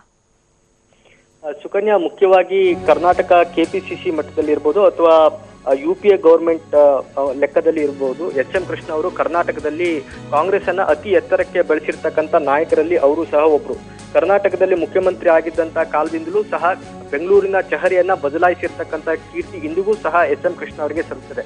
ಆದ್ರೆ ಕೆಲವೊಂದು ದಿನಗಳಿಂದ, ಅಂದ್ರೆ ಯುಪಿಎ ಸೆಕೆಂಡ್ ಗವರ್ಮೆಂಟ್ ನಲ್ಲಿ ಅವರನ್ನ ಮಧ್ಯಕ್ಕೆ ವಿದೇಶಾಂಗ ಖಾತೆ ಸಚಿವ ಸ್ಥಾನದಿಂದ ಅವರನ್ನ ಕೈ ಬಿಡಲಾಯಿತು. ನಂತರ ಅವರು ಕರ್ನಾಟಕ ರಾಜಕಾರಣಕ್ಕೆ ಮರಳುತ್ತಾರೆ ಅಂತ ಹೇಳುವಂತ ಮಾತುಗಳು ಕೇಳಿ ಬಂದಿತ್ತು. ಆದ್ರೆ ಅಲ್ಲಿಂದ ಸುಮಾರು 2 ರಿಂದ 3 ವರ್ಷಗಳ ಕಾಲ ಅವರನ್ನ ರಾಜಕೀಯವಾಗಿ ಅಜ್ಞಾತವಾಸದಲ್ಲೇ ಎಐಸಿಸಿ ಇಟ್ಟಿತ್ತು ಅಂತ ಹೇಳುವಂಥದ್ದು ಸಹ ಇವತ್ತಿನ ಅವರ ಈ ನಿರ್ಧಾರ ಕೈಗೊಳ್ಳಲಿಕ್ಕೆ ಪ್ರಮುಖವಾದಂತಹ ಕಾರಣ ಅಂತ ಹೇಳಲಾಗ್ತಾ ಇದೆ. ಕಳೆದ 2-3 ವರ್ಷಗಳ ಕಾಲ ಕರ್ನಾಟಕದಲ್ಲಿ ಕಾಂಗ್ರೆಸ್ ಸರ್ಕಾರ ಇದ್ರೂ ಸಹ ಅನೇಕ ಪ್ರಮುಖ ನಿರ್ಧಾರಗಳನ್ನ ಕೈಗೊಳ್ಳತಕ್ಕಂಥ ಸಂದರ್ಭದಲ್ಲಿ ಎಸ್ಎಂ ಕೃಷ್ಣ ಅವರನ್ನ ಅವಗಣನೆಗಳಿಗೆ ತಗೋತಾ ಇರಲಿಲ್ಲ. ಕರ್ನಾಟಕ ಸರ್ಕಾರ ಇರಲಿ ಅಥವಾ ಕೇಂದ್ರದ ನಾಯಕರು ಸಹ ಅವರನ್ನ ಯಾವುದೇ ವಿಚಾರಕ್ಕೆ, ಅಥವಾ ಅದು ರಾಜ್ಯಕ್ಕೆ ಸಂಬಂಧಪಟ್ಟಿದ್ದಿರ್ಬೋದು ಅಥವಾ ರಾಷ್ಟ್ರಕ್ಕೆ ಸಂಬಂಧಪಟ್ಟಿದ್ದಿರ್ಬೋದು ಅಥವಾ ವಿದೇಶಾಂಗ ನೀತಿಗೆ ಸಂಬಂಧಪಟ್ಟದ್ದು ಯಾವುದೇ ವಿಚಾರದಲ್ಲಿ ಅವರನ್ನ ವಿಶ್ವಾಸಕ್ಕೆ ತೆಗೆದುಕೋತಾ ಇರಲಿಲ್ಲ ಅಂತ ಹೇಳುವಂಥದ್ದು ಸಹ ಇವತ್ತು ಅವರು ತೆಗೆದುಕೊಂಡಿರ್ತಕ್ಕಂಥ ಈ ದಿಢೀರ್ ನಿರ್ಧಾರಕ್ಕೆ ಒಂದು ಪ್ರಮುಖ ಕಾರಣ ಅಂತ ಹೇಳಲಾಗ್ತಾ ಇದೆ. ಜೊತೆಗೆ ಎಸ್ಎಂ ಕೃಷ್ಣ ಅವರ ಮೂಲಗಳ ಪ್ರಕಾರ ಅವರು ನಿನ್ನೆ ರಾತ್ರಿ ದೆಹಲಿಯಿಂದ ಬೆಂಗಳೂರಿಗೆ ಬಂದಿದ್ದಾರೆ. ಮತ್ತೆ ನಿನ್ನೆ ದೆಹಲಿಯಲ್ಲಿ ಸೋನಿಯಾ ಗಾಂಧಿ ಅವರನ್ನ ಅವರು ಭೇಟಿ ಮಾಡಿ ಈ ಪತ್ರವನ್ನ ಸಹ ಅವರಿಗೆ ನೀಡಿದ್ದಾರೆ ಅಂತ ಹೇಳುವಂತ ಮಾಹಿತಿಗಳು ಲಭ್ಯವಾಗಿದೆ. ಮತ್ತೆ ಸೋನಿಯಾ ಗಾಂಧಿ ಅವರು ಅದನ್ನ ಅಕ್ಸೆಪ್ಟ್ ಸಹ ಮಾಡ್ಕೊಂಡಿದ್ದಾರೆ ಅಂತ ಹೇಳುವಂತ ಮಾಹಿತಿ ಲಭ್ಯವಾಗಿದೆ. ಜೊತೆಗೆ ಅವರು ಕಾಂಗ್ರೆಸ್ನ ಸದಸ್ಯತ್ವವನ್ನ ಸಹ ಅವರು ರಿನ್ಯೂವಲ್ ಇನ್ ಮುಂದೆ ಮಾಡದೇ ಇರೋದಕ್ಕೂ ಸಹ ಅವರು ನಿರ್ಧಾರ ಮಾಡಿದ್ದಾರೆ ಅಂತ ಹೇಳಿ, ಅಂದ್ರೆ ಒಂದು ಕಡೆಯಿಂದ ಕಾಂಗ್ರೆಸ್ ಪಕ್ಷದಿಂದನೂ ಹೊರಗೆ, ಎರಡನೇದಾಗಿ ಸಕ್ರಿಯ ರಾಜಕಾರಣದಿಂದಲೂ ಸಹ ಅವರು ಹೊರಗೆ ಇರಲಿಕ್ಕೆ ಇದೀಗ ನಿರ್ಧಾರ ಮಾಡಿದ್ದಾರೆ. ಸುಕನ್ಯಾ, ವಿನಾಯಕ್, ಈಗಾಗಲೇ ನೀವು ಹೇಳಿದಂತೆ ಸಾಕಷ್ಟು ಕೊಡುಗೆಯನ್ನ ಕೊಟ್ಟವರು ಮುಖ್ಯಮಂತ್ರಿಯಾಗಿ, ಮಾತ್ರವಲ್ಲ ಪಕ್ಷಕ್ಕೂ ಕೂಡ ಮುಖಂಡರಾಗಿ ಸಾಕಷ್ಟು ಕೊಡುಗೆಯನ್ನ ಕೊಟ್ಟವರು. ಈಗ ಕೊನೆಯ ಕ್ಷಣದಲ್ಲಿ, ಅಂದ್ರೆ ನಿವೃತ್ತಿ ಘೋಷಿಸುವಂತಹ ಸಂದರ್ಭದಲ್ಲಿ ನೋವಿನಿಂದನೇ ಪಕ್ಷದಿಂದ ಹೊರಗೆ ನಡೆಯುವಂತಹ ಪರಿಸ್ಥಿತಿ ಎದುರಾಗ್ತಾ ಇದೆಯಾ ಅವರಿಗೆ? ಯಾರು ಕೂಡ ಅವರನ್ನ ಮನವೊಲಿಸುವಂತಹ ಪ್ರಯತ್ನ ಮಾಡಿಲ್ವಾ? ಸುಕನ್ಯಾ, ಈಗಾಗಲೇ ಅವರು ಪತ್ರ ನೀಡ್ಬಿಟ್ಟಿದ್ದಾರೆ ಸೋನಿಯಾ ಗಾಂಧಿಗೆ ಅಂತ ಹೇಳುವಂಥದ್ದು ಮಾಹಿತಿ ಲಭ್ಯವಾಗಿದೆ. ಯಾಕಂತ ಹೇಳಿದ್ರೆ ಈಗ ಎಸ್ಎಂ ಕೃಷ್ಣ ಅವರನ್ನ ಮನವೊಲಿಸತಕ್ಕಂತ ನಾಯಕರು ಅದು ಕೇಂದ್ರದಿಂದಲೇ ಬರಬೇಕು ವಿನಃ ಕರ್ನಾಟಕದಲ್ಲಿ ಎಸ್ಎಂ ಕೃಷ್ಣ ಅಂತ ಆ ಲೆವೆಲ್ನ ನಾಯಕರನ್ನ ಯಾರು ಹೋಗಿ ಭೇಟಿ ಮಾಡಿ ಅವರ ಮನವೊಲಿಸುವಂತದ್ದು ಅಂತ ಹೇಳುವಂಥದ್ದು ಸಹ ಇಲ್ಲಿ, ಅಂದ್ರೆ ಕರ್ನಾಟಕದ ನಾಯಕರ ಮಟ್ಟಿಗೆ ಅದು ಸ್ವಲ್ಪ ಕಷ್ಟ ಸಾಧ್ಯನೇ ಸರಿ. ಆದ್ರೆ ಕೇಂದ್ರದ ನಾಯಕತ್ವ ಇದರ ಬಗ್ಗೆ ಹೆಚ್ಚಿನ ಮುತುವರ್ಜಿಯನ್ನ ವಹಿಸ್ಕೋಬೇಕಾಗಿತ್ತು. ಆದ್ರೆ ಒಂದೊಂದು ಸ್ಪಷ್ಟ, ಕಳೆದ 2-3 ವರ್ಷಗಳಿಂದ ಅಂದ್ರೆ ಅವರಿಗೆ ರಾಜ್ಯಸಭಾ ಸ್ಥಾನವನ್ನ ನೀಡಬೇಕು ನೀಡಬಾರದು ಅಂತ ಹೇಳುದ್ರ ಬಗ್ಗೆನೂ ಸಹ ಚರ್ಚೆ ನಡೆದಿತ್ತು. 2 ವರ್ಷಗಳ ಹಿಂದೆ ಆಸ್ಕರ್ ಫರ್ನಾಂಡಿಸ್ ಮತ್ತೆ ಬಿಕೆ ಹರಿಪ್ರಸಾದ್ ಅವರ ಸ್ಥಾನಮಾನಕ್ಕೆ ನಡೆದಿರ್ತಕ್ಕಂಥ ಈ ರಾಜ್ಯಸಭಾ ಚುನಾವಣೆ ಸಂದರ್ಭದಲ್ಲೂ ಸಹ ಅವರು ಸಹ ಆಕಾಂಕ್ಷಿ ಆಗಿದ್ರು. ಆದ್ರೆ ಎಐಸಿಸಿ ಲೆವೆಲ್ ನಲ್ಲಿ ಈಗಲೂ ಸಹ ಒಂದು ನಿಯಮವನ್ನ ತರಲಾಗಿದೆ. ಅಂದ್ರೆ 75 ವರ್ಷ ಮೇಲ್ಪಟ್ಟ ಮೇಲ್ಪಟ್ಟವರಿಗೆ ಯಾವುದೇ ಸ್ಥಾನಮಾನಗಳು ಬೇಡ ಅಂತ ಹೇಳುವಂಥದ್ದು. ಮತ್ತೆ ಇವರಿಗೆ ಹಾನರಿಯಾಗಿ ಅಂದ್ರೆ ಗೌರವಯುತವಾಗಿ ಕಾಂಗ್ರೆಸ್ನ ವರ್ಕಿಂಗ್ ಕಮಿಟಿಯಲ್ಲಿ ಸದಸ್ಯತ್ವ ಸ್ಥಾನವನ್ನ ನೀಡಲಾಗಿತ್ತು. ಆದ್ರೆ ಈ ಕಾಂಗ್ರೆಸ್ ವರ್ಕಿಂಗ್ ಕಮಿಟಿ ವರ್ಷಕ್ಕೆ 1 ಅಥವಾ 2 ಸಭೆಯನ್ನ ಸೇರುವಂತದ್ದು ಮಾತ್ರ ಇರುತ್ತೆ. ಅದರಲ್ಲಿ ಅತಿ ಹಿರಿಯರಾಗಿದ್ದವರು ಮಾತ್ರ ಈ ಮಾರ್ಗದರ್ಶಕರಾಗಿ ಇರ್ತಾರೆ. ಆದ್ರೆ ಆ ಸ್ಥಾನಮಾನವನ್ನ ಮಾನಸಿಕವಾಗಿ ಎಸ್ ಎಂ ಕೃಷ್ಣ ಅವರು ಅದನ್ನ ನಿರಾಕರಿಸಿದ್ರು. ನನಗೆ ಯಾವುದೇ ಕಾರಣಕ್ಕೂ ಯಾವುದೇ ಸ್ಥಾನಮಾನ ಬೇಡ ಅಂತ ಹೇಳುವಂತ ಮನೋಭಾವನೆಯಲ್ಲೂ ಸಹ ಇದ್ದಿದ್ರು. ಅದ್ರ ಜೊತೆಗೆ ಕರ್ನಾಟಕದಲ್ಲೂ ಸಹ ಮತ್ತೆ ಅವರು ಕೆಪಿಸಿಸಿ ಅಧ್ಯಕ್ಷರಾಗ್ತಾರೆ. ಅವರು ವಿದೇಶಾಂಗ ಸಚಿವ ಸ್ಥಾನದಿಂದ ಕೆಳಗಡೆ ಇಳಿಸಿದ ನಂತರ ಮತ್ತೆ ವಾಪಸ್ ಕರ್ನಾಟಕಕ್ಕೆ ಬಂದು ಕಾಂಗ್ರೆಸ್ನ ಕೋಟೆಯನ್ನ ಕಟ್ತಾರೆ ಕೆಪಿಸಿಸಿ ಅಧ್ಯಕ್ಷರಾಗಿ ಅಂತ ಹೇಳುವಂತ ಮಾತುಗಳು ಸಹ ಕೇಳಿ ಬಂದಿತ್ತು. ಆದ್ರೆ ಅದಕ್ಕೂ ಸಹ ಯಾವುದೇ ಸ್ಥಾನಮಾನವನ್ನ ಸಿಕ್ಕಿಲ್ಲ. ಸೊ ಒಟ್ಟಾರೆಯಾಗಿ ಕಳೆದ 2-3 ದಿನಗಳ ಅಜ್ಞಾತವಾಸ ಅಂದ್ರೆ 2-3 ವರ್ಷಗಳ ಈ ಅಜ್ಞಾತವಾಸದ ಕಾರಣದಿಂದಾಗಿ ಮತ್ತೆ ಕಾಂಗ್ರೆಸ್ ನಾಯಕರು ಸಹ ಅವರನ್ನ ವಿಶ್ವಾಸಕ್ಕೆ ತೆಗೆದುಕೊಂಡಿಲ್ಲ ಅಂತ ಹೇಳುವಂತ ಕಾರಣಕ್ಕಾಗಿಯೂ ಸಹ ಇದೀಗ ಎಸ್ ಎಂ ಕೃಷ್ಣ ಅವರು ತಮ್ಮ 84ನೇ ವಯಸ್ಸಿನಲ್ಲಿ ಸಕ್ರಿಯ ರಾಜಕಾರಣಕ್ಕೆ ಮತ್ತೆ ಕಾಂಗ್ರೆಸ್ ಪಕ್ಷಕ್ಕೆ ಅಂದ್ರೆ ಸಂಪೂರ್ಣವಾಗಿ ರಾಜಕಾರಣದಿಂದ ಹೊರಗಡೆ ಬರಲಿಕ್ಕೆ ಬಯಸಿದ್ದಾರೆ. ವಿನಾಯಕ್, ಈಗಾಗಲೇ ಹೇಳಿದಂತೆ ಎಐಸಿಸಿ ಉಪಾಧ್ಯಕ್ಷ ರಾಹುಲ್ ಗಾಂಧಿ ಅವರು ಅಂದ್ರೆ ಹಿರಿಯರನ್ನ ಕಡೆಗಣಿಸ್ತಾ ಇದ್ದಾರೆ, ಕಾಂಗ್ರೆಸ್ನಲ್ಲಿ ಹಿರಿಯರನ್ನ ಮೂಲೆ ಗುಂಪು ಮಾಡಲಾಗ್ತದೆ ಅನ್ನುವಂತಹ ಮಾತು ಕೇಳಿ ಬರ್ತಾ ಇತ್ತು. ಅದಕ್ಕೆ ಇಂಬು ಕೊಡುವಂತೆ ನಡೀತಾ ಇದೆಯಾ ಈ ಒಂದು ಬೆಳವಣಿಗೆ ಎಲ್ಲ ನೋಡ್ತಾ ಇದ್ರೆ ಅಂತ? ಖಂಡಿತವಾಗಿಯೂ ಸುಕನ್ಯಾ, ಯಾಕಂದ್ರೆ ಈಗ ಕಾಂಗ್ರೆಸ್ ಪಕ್ಷ ಇಡೀ ದೇಶದಲ್ಲೇ ಸಂಕಷ್ಟದ ಪರಿಸ್ಥಿತಿ ಇದೆ. ಮತ್ತೆ ಮೋದಿ ಅಲೆ ಎದುರುಗಡೆಗೆ ಕಾಂಗ್ರೆಸ್ ಪಕ್ಷಕ್ಕೆ ಈಗ ಪ್ರಸಕ್ತ ಸನ್ನಿವೇಶದಲ್ಲಿ ಎದ್ದೇಳ್ತಕ್ಕಂತ ಪರಿಸ್ಥಿತಿಯು ಸಹ ಸ್ವಲ್ಪ ಕ್ಷೀಣವಾಗಿದೆ. ಯಾಕಂದ್ರೆ ಇತ್ತೀಚೆಗೆ ಬಂದಿರತಕ್ಕಂತ ಕೆಲವು ಸರ್ವೆ ರಿಪೋರ್ಟ್ ಗಳನ್ನ ನೋಡಿದ್ರು ಸಹ ಇದರಲ್ಲಿ ಸ್ಪಷ್ಟವಾಗುತ್ತೆ. ಆದ್ರೆ ಎಸ್ ಎಂ ಕೃಷ್ಣ ಅಂತ ವ್ಯಕ್ತಿಗಳು ರಾಜಕಾರಣದಲ್ಲಿ ಎಸ್ಪೆಷಲಿ ಅದು ಕೇಂದ್ರದಲ್ಲಿ ಇರ್ತಾರೋ ಅಥವಾ ರಾಜ್ಯದಲ್ಲಿ ಇರ್ತಾರೋ ಅಂದ್ರೆ ಅವರ ಜ್ಞಾನವನ್ನಾದ್ರೂ ಕಾಂಗ್ರೆಸ್ ಪಕ್ಷ ಬಳಸ್ಕೋಬೇಕಾಗಿತ್ತು ಈ ಸಂದರ್ಭದಲ್ಲಿ. ಯಾಕಂದ್ರೆ ಈಗ ಬಹಳ ಸಂಕಷ್ಟದ ಪರಿಸ್ಥಿತಿಯಲ್ಲಿ ಇದೆ ಕಾಂಗ್ರೆಸ್ ಪಕ್ಷ. ಕೇವಲ ಹಿರಿಯ ನಾಯಕರು 75 ಆಗಿದೆಯೋ ಅಥವಾ 80 ಆಗಿದೆಯೋ ಅಂತ ಹೇಳುವಂತದ್ದನ್ನ ಬಿಟ್ಟು ಅವರಲ್ಲಿ ಇರ್ತಕ್ಕಂಥ ಮಾರ್ಗದರ್ಶನ, ಯಾಕಂದ್ರೆ ಕಾಂಗ್ರೆಸ್ ಪಕ್ಷಕ್ಕೆ ಸುಮಾರು 130 ವರ್ಷಗಳ ಇತಿಹಾಸ ಇದೆ. ಇಂಥ ಅನೇಕ ಸನ್ನಿವೇಶಗಳನ್ನ ದಾಟಿ ಬಂದಿರತಕ್ಕಂಥ ಕಾಂಗ್ರೆಸ್ ಪಕ್ಷ ಇಂಥ ಹಿರಿಯ ನಾಯಕರ ಅನುಭವವನ್ನಾದ್ರೂ ಅವರು ಪಡಿಬೇಕಾಗಿತ್ತು. ಆದ್ರೆ ಅವರನ್ನ ಯಾವುದೇ ಕಾರಣಕ್ಕೂ ಯಾವುದೇ ವಿಚಾರಕ್ಕೂ ಅವರು ಸ್ಪಷ್ಟವಾಗಿ ವಿಶ್ವಾಸಕ್ಕೆ ತೆಗೆದುಕೊಂಡಿಲ್ಲ ಅಂತ ಹೇಳುವಂತದ್ದು ನಡೀತಾ ಇರ್ತಕ್ಕಂಥ ವಿದ್ಯಮಾನಗಳಲ್ಲೇ ಇಲ್ಲಿ ಸ್ಪಷ್ಟವಾಗುತ್ತೆ. ಈ ಕಾರಣಕ್ಕಾಗಿ ಎಸ್ ಎಂ ಕೃಷ್ಣ ಅವರು ಸಕ್ರಿಯ ರಾಜಕಾರಣದಿಂದ ಮತ್ತೆ ಕಾಂಗ್ರೆಸ್ ಪಕ್ಷದಿಂದ ಸಂಪೂರ್ಣವಾಗಿ ಹೊರಗಡೆ ಬರಲಿಕ್ಕೆ ನಿರ್ಧಾರ ಮಾಡಿದ್ದಾರೆ. ವಿನಾಯಕ್, ಈಗ ಸಕ್ರಿಯ ರಾಜಕಾರಣದಿಂದ ಹಿಂದೆ ಬರೋದು ಓಕೆ, ಆದ್ರೆ ಕಾಂಗ್ರೆಸ್ನಿಂದನೇ ನವೀಕರಣದ ಪ್ರಶ್ನೆ ಇಲ್ಲ, ಕಾಂಗ್ರೆಸ್ ಪಕ್ಷದಿಂದನೇ ಹೊರಗುಳಿಯೋದಕ್ಕೆ ಯಾಕೆ ಅವರು ಮನಸ್ಸು ಮಾಡಿದ್ರು ಅಂತ ಅನ್ಸುತ್ತೆ ಬೆಳವಣಿಗೆ ನೋಡ್ತಾ ಇದ್ರೆ? ಸುಕನ್ಯಾ, ಸ್ಪಷ್ಟವಾಗಿ ಇಲ್ಲಿ ವಿಶ್ವಾಸಾರ್ಹತೆಯ ಕೊರತೆ ಇಲ್ಲಿ ಸ್ಪಷ್ಟವಾಗುತ್ತೆ. ಯಾಕಂತ ಹೇಳಿದ್ರೆ ಕೇಂದ್ರ ನಾಯಕತ್ವಕ್ಕೂ ಎಸ್ ಎಂ ಕೃಷ್ಣ ಅವರ ಮೇಲೆ ಅಥವಾ ಅವರ ಅನುಭವವನ್ನ ಧಾರೆ ತೆಗೆದುಕೊಳ್ತಕ್ಕಂಥ ಪ್ರಯತ್ನನ ಮಾಡಿಲ್ಲ. ಇನ್ನು ಕರ್ನಾಟಕದ ವಿದ್ಯಮಾನಗಳಲ್ಲಿಯೂ ಸಹ ಕರ್ನಾಟಕದ ನಾಯಕರುಗಳು ಅವರವರ ಸಮಸ್ಯೆಯಿಂದನೇ ತಲ್ಲೀನರಾಗಿರುವಂತದ್ದು. ಇಲ್ಲಿಯೂ ಸಹ ಕರ್ನಾಟಕದ ನಾಯಕತ್ವ ಸಹ ಅದು ಕೆಪಿಸಿಸಿ ಅಧ್ಯಕ್ಷರಾಗಿರ್ಬೋದು ಅಥವಾ ಸಿಎಂ ಸಿದ್ದರಾಮಯ್ಯ ಆಗಿರ್ಬೋದು, ಕರ್ನಾಟಕದ ಹಲವು ಜ್ವಲಂತ ಸಮಸ್ಯೆಯಲ್ಲಿ ಎಸ್ ಎಂ ಕೃಷ್ಣ ಅವರನ್ನ ಭೇಟಿ ಮಾಡಿ ಮಾರ್ಗದರ್ಶನ ಪಡೆದಿರ್ತಕ್ಕಂಥ ಉದಾಹರಣೆ ಬಹಳ ಬಹಳ ಕಡಿಮೆ ಅಂತಾನೆ ಹೇಳ್ಬೋದು. ಯಾವುದೋ ಮಂಡ್ಯ, ಮೈಸೂರು ಈ ಭಾಗದ ಸಮಸ್ಯೆಗಳಿಗಾಗ್ಲಿ ಅಥವಾ ಕಾವೇರಿ ಸಮಸ್ಯೆಯಂತಹ ಕೆಲವೊಂದು ಅಂದ್ರೆ ಎಸ್ ಎಂ ಕೃಷ್ಣ ಬಂದಿರತಕ್ಕಂತಹ ಏರಿಯಾದಿಂದ ಆಗಿರ್ತಕ್ಕಂಥ ಸಮಸ್ಯೆಗಳಿಗೆ ಸಂಬಂಧಪಟ್ಟ ಹಾಗೆ ಮಾತ್ರ ಅವರ ವಿಶ್ವಾಸಕ್ಕೆ ಅವರ ಅನುಭವವನ್ನ ಪಡೆದಿದ್ದಾರೆ ಅಥವಾ ಅವರ ಮಾರ್ಗದರ್ಶನ ಪಡೆದು ಅವರನ್ನು ಭೇಟಿ ಮಾಡಿದ್ದಾರೆ. ಬಿಟ್ರೆ ಯಾವುದೇ ಇನ್ನಿತರ ಜ್ವಲಂತ ಸಮಸ್ಯೆಗಳಾಗ್ಲಿ ಅಥವಾ ಪಕ್ಷದಲ್ಲಿ ಆಗಿರ್ತಕ್ಕಂಥ ಅಪಾಯಿಂಟ್ಮೆಂಟ್ಸ್ ಗಳಾಗ್ಲಿ ಅಥವಾ ವಿಧಾನಸಭೆ, ರಾಜ್ಯಸಭೆಯಂತಹ ಅಪಾಯಿಂಟ್ಮೆಂಟ್ ಗಳಲ್ಲಿ ಎಸ್ ಎಂ ಕೃಷ್ಣ ಅವರನ್ನ ಭೇಟಿ ಮಾಡಿ ಮಾರ್ಗದರ್ಶನ ಪಡೆದಿರ್ತಕ್ಕಂಥ ಇಲ್ಲಿ ಉದಾಹರಣೆಗಳು ಕರ್ನಾಟಕದಲ್ಲಿಯೂ ಸಹ ಕಡಿಮೆ ಇದೆ. ಈ ಎಲ್ಲಾ ಕಾರಣದಿಂದಾಗಿ ಒಂದ್ ರೀತಿ ಅಜ್ಞಾತವಾಸ, ಇನ್ನೊಂದ್ ಕಡೆಯಲ್ಲಿ ವಿಶ್ವಾಸಾರ್ಹತೆ ಕೊರತೆ, ಈ ಎಲ್ಲಾ ಕಾರಣದಿಂದಾಗಿ ಎಸ್ ಎಂ ಕೃಷ್ಣ ಅವರು ಮುಂದೆ ಕೆಪಿಸಿಸಿಯ ಸದಸ್ಯತ್ವ ಅಂದ್ರೆ ಕಾಂಗ್ರೆಸ್ ಪಕ್ಷದ ಸದಸ್ಯತ್ವವೂ ಸಹ ಬೇಡ ಅಂತ ಈ ನಿಟ್ಟಿನಲ್ಲಿ ಸಕ್ರಿಯ ರಾಜಕಾರಣದಿಂದ ಹೊರಗಡೆ ಬರಲಿಕ್ಕೆ ಬಯಸಿದ್ದಾರೆ. ವಿನಾಯಕ್, ಆಲ್ರೆಡಿ ಸಂಕಷ್ಟದಲ್ಲಿರುವಂತಹ ಕಾಂಗ್ರೆಸ್ಗೆ ಈಗ ಎಸ್ ಎಂ ಕೃಷ್ಣಂತಹ ಅನುಭವಿ, ಮುತ್ಸದ್ದಿ, ಹಿರಿಯ ರಾಜಕಾರಣಿ ಪಕ್ಷದಿಂದ ಹೊರಗುಳಿಯೋದು, ರಾಜಕೀಯ ಚಟುವಟಿಕೆಯಿಂದ ಹೊರಗುಳಿಯೋದು ಯಾವ ರೀತಿ ಲಾಸ್ ಆಗಬಹುದು ಅಂತ ಅನ್ಸುತ್ತೆ? ಖಂಡಿತವಾಗಿಯೂ ಸುಕನ್ಯಾ, ಈಗ ಎಸ್ ಎಂ ಕೃಷ್ಣ ಅವರು ಪ್ರತಿನಿಧಿಸಿರುವಂತದ್ದು ಈ ಮಂಡ್ಯ, ಮೈಸೂರು ಭಾಗದಲ್ಲಿ ಇಂದಿಗೂ ಸಹ ಎಸ್ ಎಂ ಕೃಷ್ಣ ಅವರಿಗೆ ತಮ್ಮದೇ ಆದಂತಹ ಬೆಂಬಲಿಗರಿದ್ದಾರೆ. ಇನ್ನು ಅಂಬರೀಶ್ ಅವರು ಸಹ ಅವರನ್ನ ಸಚಿವ ಸ್ಥಾನದಿಂದ ಕೆಳಗಡೆ ಇಳಿಸಿದ ಮೇಲೆ ಅವರು ಸಹ ಈಗ ರಾಜಕೀಯವಾಗಿ ನಿವೃತ್ತಿ ಆಗ್ತಕ್ಕಂಥದ್ ರೀತಿಯಲ್ಲಿ ಅಥವಾ ಬೇರೆ ಯಾವ್ದಾದ್ರು ಪಕ್ಷಕ್ಕೆ ಹೋಗೋದ್ರ ಬಗ್ಗೆನೂ ಸಹ ಯೋಚನೆಯನ್ನ ಮಾಡ್ತಾ ಇದ್ದಾರೆ. ಮಂಡ್ಯ, ಮೈಸೂರು, ರಾಮನಗರ ಭಾಗದಲ್ಲಿ ಸ್ಪಷ್ಟವಾಗಿ ಅಂದ್ರೆ ಈ ರೀಜನ್ ಏನಿದೆ, ಈ ರೀಜನ್ ಅಲ್ಲಿ ಸಂಪೂರ್ಣವಾಗಿ ಎಸ್ ಎಂ ಕೃಷ್ಣ ಅವರು ಸಕ್ರಿಯ ರಾಜಕಾರಣದಿಂದ ಹೊರಗಡೆ ಉಳಿದ್ರೆ ಕಾಂಗ್ರೆಸ್ ಪಕ್ಷಕ್ಕೆ ಸ್ಪಷ್ಟವಾಗಿ ಧಕ್ಕೆ ಆಗತ್ತೆ ಅಂತ ಹೇಳೋದ್ರಲ್ಲಿ ಎರಡು ಮಾತಿಲ್ಲ. ಯಾಕಂದ್ರೆ ಎಸ್ ಎಂ ಕೃಷ್ಣ ಅವರು ಒಂದು ಕಾಲದಲ್ಲಿ ಸಂಪೂರ್ಣವಾಗಿ ಈ ಭಾಗದ ಹಿಡಿತವನ್ನ ಹಿಡಿದು ಕಾಂಗ್ರೆಸ್ ಪಕ್ಷಕ್ಕೆ ಶಕ್ತಿಯನ್ನು ತುಂಬಿದ್ರು. ವಿಧಾನಸಭಾ ಚುನಾವಣೆಯ ಸಂದರ್ಭದಲ್ಲಿ ಹೆಚ್ಚಿನ ಸ್ಥಾನಮಾನವನ್ನು ಗೆದ್ದು ಅವರ ನಂತರ ಅಲ್ಪ ಸ್ವಲ್ಪವಾಗಿ ಅಂಬರೀಶ್ ಅವರು ಸಹ ಅದೇ ರೀತಿಯಲ್ಲಿ ಪಕ್ಷವನ್ನ ಸಂಘಟಿಸಿ ಆ ಭಾಗದಲ್ಲಿ ಕಾಂಗ್ರೆಸ್ ಶಾಸಕರು ಅತಿ ಹೆಚ್ಚು ವಿನ್ ಆಗೋ ತರ ರೀತಿ ನೋಡ್ಕೊಂಡಿದ್ರು. ಆದ್ರೆ ಈಗ ಒಂದ್ ಕಡೆಯಲ್ಲಿ ಎಸ್ ಎಂ ಕೃಷ್ಣ ಅವರು ಸಹ ಸಕ್ರಿಯ ರಾಜಕಾರಣ ಮತ್ತೆ ಕಾಂಗ್ರೆಸ್ ಪಕ್ಷದಿಂದ ಹೊರಗಡೆ ಉಳಿದಿರುವಂತದ್ದು. ಹೇಳ್ಬೋದು. ಇನ್ನೊಂದ್ ಕಡೆ ಅಂಬರೀಶ್ ಅವರು ಸಹ ಸಕ್ರಿಯ ರಾಜಕಾರಣದಿಂದ ಹೊರಗಡೆ ಉಳಿತಕ್ಕಂತ ಒಂದು ಯೋಚನೆಯ ಸ್ಥಿತಿಯಲ್ಲಿದ್ದಾರೆ. ಮತ್ತೆ ಈಗ ಕಾಂಗ್ರೆಸ್ ಪಕ್ಷದಿಂದಲೂ ಸಹ ಅವರು ಸಂಪೂರ್ಣವಾಗಿ ಹೊರಗಡೆ ಇದ್ದಾರೆ. ಕಾಂಗ್ರೆಸ್ ಪಕ್ಷದ ಯಾವುದೇ ಚಟುವಟಿಕೆಯಲ್ಲೂ ಸಹ ಅವರು ಭಾಗವಹಿಸಿಲ್ಲ. ಈ ಇಬ್ಬರು ಪ್ರಭಾವಿ ಮುಖಂಡರುಗಳು ಇದೀಗ ಹೊರಗಡೆ ಉಳಿದ್ರು ಸಂಪೂರ್ಣವಾಗಿ ಮುಂದಿನ ಚುನಾವಣೆಯಲ್ಲಿ ಸ್ಪಷ್ಟವಾಗಿ ಕಾಂಗ್ರೆಸ್ ಪಕ್ಷಕ್ಕೆ ಧಕ್ಕೆ ಆಗತ್ತೆ ಅಂತ ಹೇಳೋದ್ರ ಬಗ್ಗೆ ಯಾವುದೇ ಅನುಮಾನ ಪಡಬೇಕಾಗಿಲ್ಲ ಅಂತಾನೆ ಹೇಳ್ಬೋದು. ಸುಕನ್ಯಾ, ಹಾಗಿದ್ರೆ ಈಗ ಇಷ್ಟು ದಿವಸ ರಾಜಕೀಯವೇ ಜೀವನ ಅಂತ ಅಂದ್ಕೊಂಡಿದ್ದಂತಹ ಎಸ್ ಎಂ ಕೃಷ್ಣ ಅವರೀಗ ಎಲ್ಲದರಿಂದ ಕೂಡ ನಿವೃತ್ತಿ ಘೋಷಿಸ್ತಾರೆ ಅಂದ್ರೆ ಮುಂದಿನ ಅವರ ನಡೆ ಏನಿರುತ್ತೆ, ಈ ಬಗ್ಗೆ ಏನಾದ್ರೂ ಮಾಹಿತಿ ಲಭ್ಯ ಆಗಿದೆಯಾ? ಸುಕನ್ಯಾ, ಮುಖ್ಯವಾಗಿ ಈಗ ಎಸ್ ಎಂ ಕೃಷ್ಣ ಅವರು ಮುಂದೆ ಏನ್ ಮಾಡ್ತಾರೆ ಅಂತ ಹೇಳೋದ್ರ ಬಗ್ಗೆ ಇನ್ನೂ ಮಾಹಿತಿ ದೊರೆತಿಲ್ಲ. ಯಾಕಂದ್ರೆ ಅವರು ನಾಳೆ ಬೆಳಿಗ್ಗೆ ತಮ್ಮ ನಿವಾಸದಲ್ಲಿ ಪತ್ರಿಕಾಗೋಷ್ಠಿಯನ್ನು ಕರೆದಿದ್ದಾರೆ. ಮತ್ತೆ ಪತ್ರಿಕಾಗೋಷ್ಠಿಯಲ್ಲಿ ಯಾವ ಕಾರಣಕ್ಕಾಗಿ ಈ ಪತ್ರವನ್ನ ನೀಡಿದ್ದೇನೆ, ಮತ್ತೆ ಯಾವ ಕಾರಣಕ್ಕಾಗಿ ಸಕ್ರಿಯ ರಾಜಕಾರಣದಿಂದ ಹೊರಗಡೆ ಉಳಿತಕ್ಕಂತ ಒಂದು ನಿರ್ಧಾರವನ್ನ ಕೈಗೊಂಡಿದ್ದೇನೆ ಅಂತ ಹೇಳುವಂತದ್ದನ್ನ ಅವರು ಸ್ಪಷ್ಟವಾಗಿ ನಾಳೆ ಅವರೇ ಅದನ್ನ ರಿವೀಲ್ ಮಾಡಲಿದ್ದಾರೆ. ಆದ್ರೆ ಕರ್ನಾಟಕದಲ್ಲಿ HD ದೇವೇಗೌಡಗಿಂತಲೂ ಸಹ ವಯಸ್ಸಿನಲ್ಲಿ 1 ವರ್ಷ ಎಸ್ ಎಂ ಕೃಷ್ಣ ಹಿರಿಯರು. ಅಂದ್ರೆ ದೇವೇಗೌಡರಿಗೆ 83 ವರ್ಷ, ಎಸ್ ಎಂ ಕೃಷ್ಣ ಅವರಿಗೆ 84 ವರ್ಷ. ಅಂದ್ರೆ ದೇವೇಗೌಡರಿಗಿಂತನೂ ಸಹ ಎಸ್ ಎಂ ಕೃಷ್ಣ ಅವರು 1 ವರ್ಷ ಹಿರಿಯರು. ಅಂದ್ರೆ ಕರ್ನಾಟಕದಲ್ಲಿ ಈಗ ಇರ್ತಕ್ಕಂಥ ಸಕ್ರಿಯ ರಾಜಕಾರಣದಲ್ಲಿ ದೇವೇಗೌಡರು ಬಿಟ್ರೆ ಎಸ್ ಎಂ ಕೃಷ್ಣ ಅವರು ಸಹ ಮೊದಲನೇ ಹಂತದಲ್ಲಿ ಅಂದ್ರೆ ಮೊದಲ ಲೆವೆಲ್ನ ಲೀಡರ್ ನಲ್ಲಿ ಅವರೇ ಹಿರಿಯರು ಅಂತಾನೆ ಹೇಳ್ಬೋದು. ಆದ್ರೆ ಈಗ ಸಕ್ರಿಯ ರಾಜಕಾರಣದಿಂದ ಯಾಕೆ ಹೊರಗಡೆ ಇಡ್ತೇನೆ ಮತ್ತೆ ಮುಂದೆ ಏನ್ ಮಾಡ್ತೇನೆ ಅಂತ ಹೇಳುವಂತದ್ದನ್ನ ನಾಳೆ ಅವರು ಪತ್ರಿಕಾಗೋಷ್ಠಿ ಮೂಲಕ ಅದನ್ನ ರಿವೀಲ್ ಮಾಡಲಿದ್ದಾರೆ. ಸುಕನ್ಯಾ, ವಿನಾಯಕ್ ಗಂಗೂಳಿ, ಈಗ ಎಸ್ ಎಂ ಕೃಷ್ಣ ಅವರ ಸಾಧನೆ, ಅದರಲ್ಲೂ ಕೂಡ ಕರ್ನಾಟಕದ ಮುಖ್ಯಮಂತ್ರಿಯಾಗಿ ನೀವು ಹೇಳಿದಂತೆ ಅವರು ಮಾಡಿರುವಂತಹ ಸಾಧನೆ ಇಡೀ ಬೆಂಗಳೂರನ್ನೇ ಕರ್ನಾಟಕವನ್ನೇ ತಿರುಗಿ ನೋಡುವಂತೆ ಮಾಡಿತ್ತು ಅಂತ ಯಾವ ರೀತಿಯ ಒಂದು ಸಾಧನೆಯನ್ನ ಎಕ್ಸ್ಪ್ಲೇನ್ ಮಾಡಬಹುದಾ? ಸುಕನ್ಯಾ, ಮುಖ್ಯವಾಗಿ ಬೆಂಗಳೂರಿನಲ್ಲಿ ಈಗ ಏರ್ತಾ ಇರ್ತಕ್ಕಂಥ ಜನಗಣತಿ ಇರ್ಬೋದು. ಯಾಕಂದ್ರೆ ಎಲ್ಲರೂ ಸುಮಾರು 6 ಕೋಟಿಯಲ್ಲಿ ಸುಮಾರು 1 ಕೋಟಿ ಹತ್ರ ಜನರು ಬೆಂಗಳೂರಿನಲ್ಲೇ ಇದ್ದಾರೆ.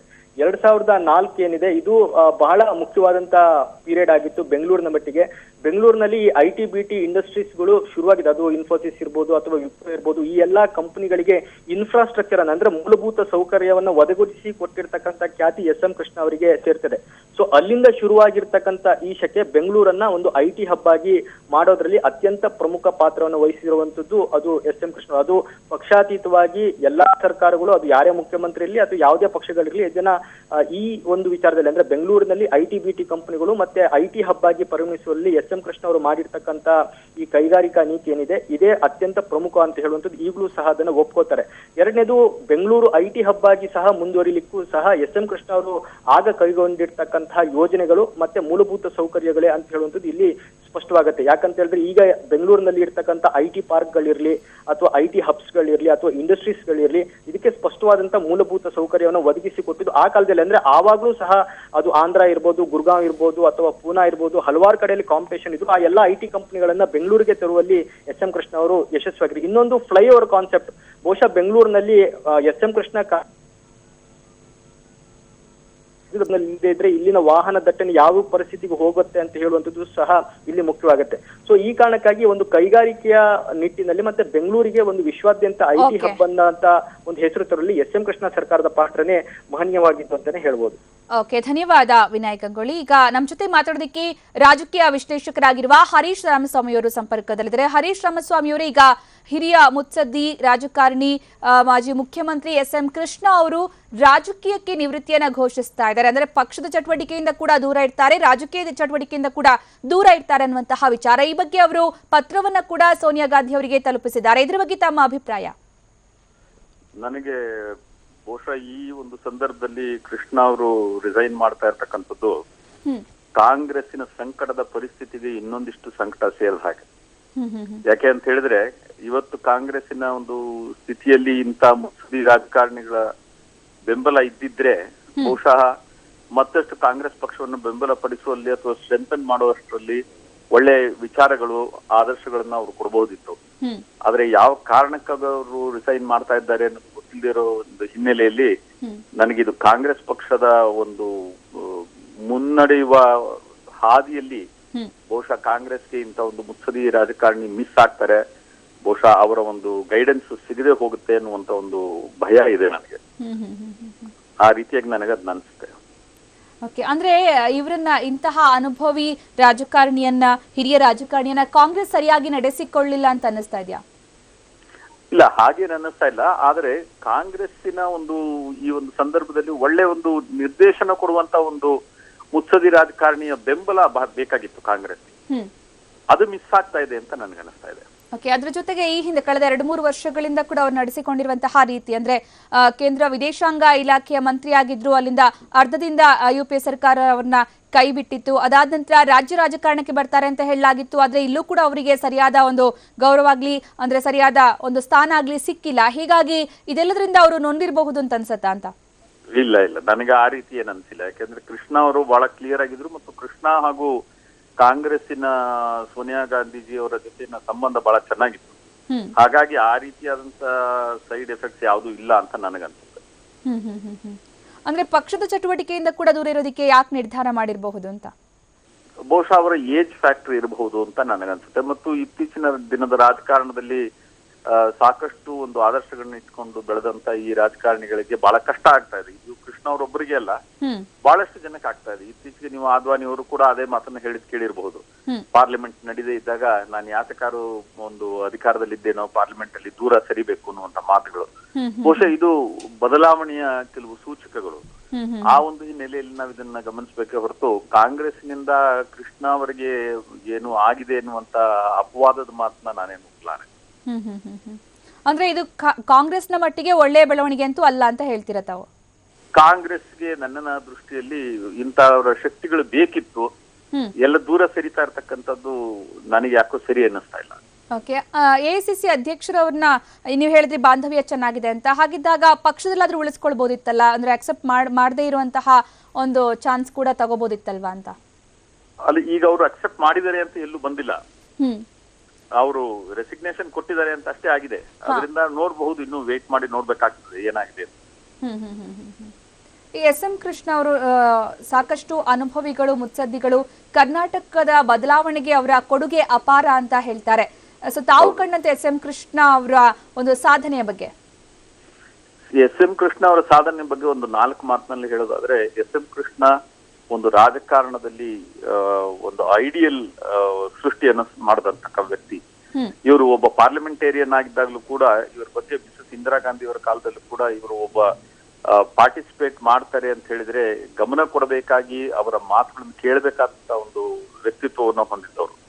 ಕರ್ನಾಟಕದ ರಾಜಕಾರಣದ ಮಟ್ಟಕ್ಕೆ ಬಂದರೆ ಇವತ್ತೇನು ನಾವು ಡಿಜಿಟಲ್ ಅಥವಾ ಇದು ನಮ್ಮ ಈ ಸಾಫ್ಟ್ವೇರ್ ಡೆವಲಪ್ಮೆಂಟ್ ಏನಾಗಿದೆಯಲ್ಲ, ಆ ಒಂದು ಡೆವಲಪ್ಮೆಂಟಿನ ಮುಖ್ಯ ರೂವಾರಿ ಅಂತ ಹೇಳಿದ್ರೆ ಕೃಷ್ಣ ಅವರು ಅಂತಾನೆ ಹೇಳ್ಬೇಕು. ಅದಲ್ಲದೆ ಕರ್ನಾಟಕದ ರಾಜಕಾರಣದಲ್ಲಿ ಒಂದ್ ಸ್ವಲ್ಪ ಮೌಲ್ಯ ಆಧಾರಿತವಾದಂತ ರಾಜಕಾರಣವನ್ನ ಕೊನೆ ಮಟ್ಟದವರೆಗೂ ಉಳಿಸ್ಕೊಂಡು ಬಂದವರು ಅಂತ ಹೇಳಿದ್ರು ಕೂಡ ಕೃಷ್ಣ ಅವ್ರನ್ನೇ ನಾವು ಇವತ್ತಿಗೂ ಒಪ್ಪಬೇಕಾಗ್ತದೆ. ಮತ್ತು ಕೃಷ್ಣ ಇದೆಲ್ಲದರ ನಡುವೆ ಒಬ್ಬ ಜೆಂಟ್ಲ್ಮನ್ ಪೊಲಿಟಿಷಿಯನ್, ಸ್ಟೇಟ್ಸ್ಮನ್, ಆ ಒಂದು ಕೆಟಗರಿಗೆ ಸೇರುವಂತ ವ್ಯಕ್ತಿತ್ವ. ಹಾಗಾಗಿ ನನಗೆ ಅವ್ರ ಬಗ್ಗೆ ಬಹಳ ಗೌರವ ಇದೆ. ಈಗಾಗಲೇ ಅಂಬರೀಶ್ ಅವರು ಕೂಡ ಸಕ್ರಿಯ ರಾಜಕಾರಣದಿಂದ ಸ್ವಲ್ಪ ಮಟ್ಟಿಗೆ ಹಿಂದೆನೆ ಸರಿದಿದ್ದಾರೆ. ಈಗ SM ಕೃಷ್ಣ ಅವರು ಕೂಡ ಹಿಂದೆ ಸರಿದಿರೋದು ಆ ಮಂಡ್ಯ ಭಾಗದ ಒಂದು ಕಾಂಗ್ರೆಸ್ ಕಾರ್ಯಕರ್ತರಲ್ಲಿ ಯಾವ ರೀತಿ ಒಂದು ಬೇಸರ ಉಂಟು ಮಾಡಿರಬಹುದು, ಯಾವ ರೀತಿ ತೊಂದರೆ ಆಗಬಹುದು ವೋಟ್ನ ವಿಚಾರದಲ್ಲಿ ಅಂತ?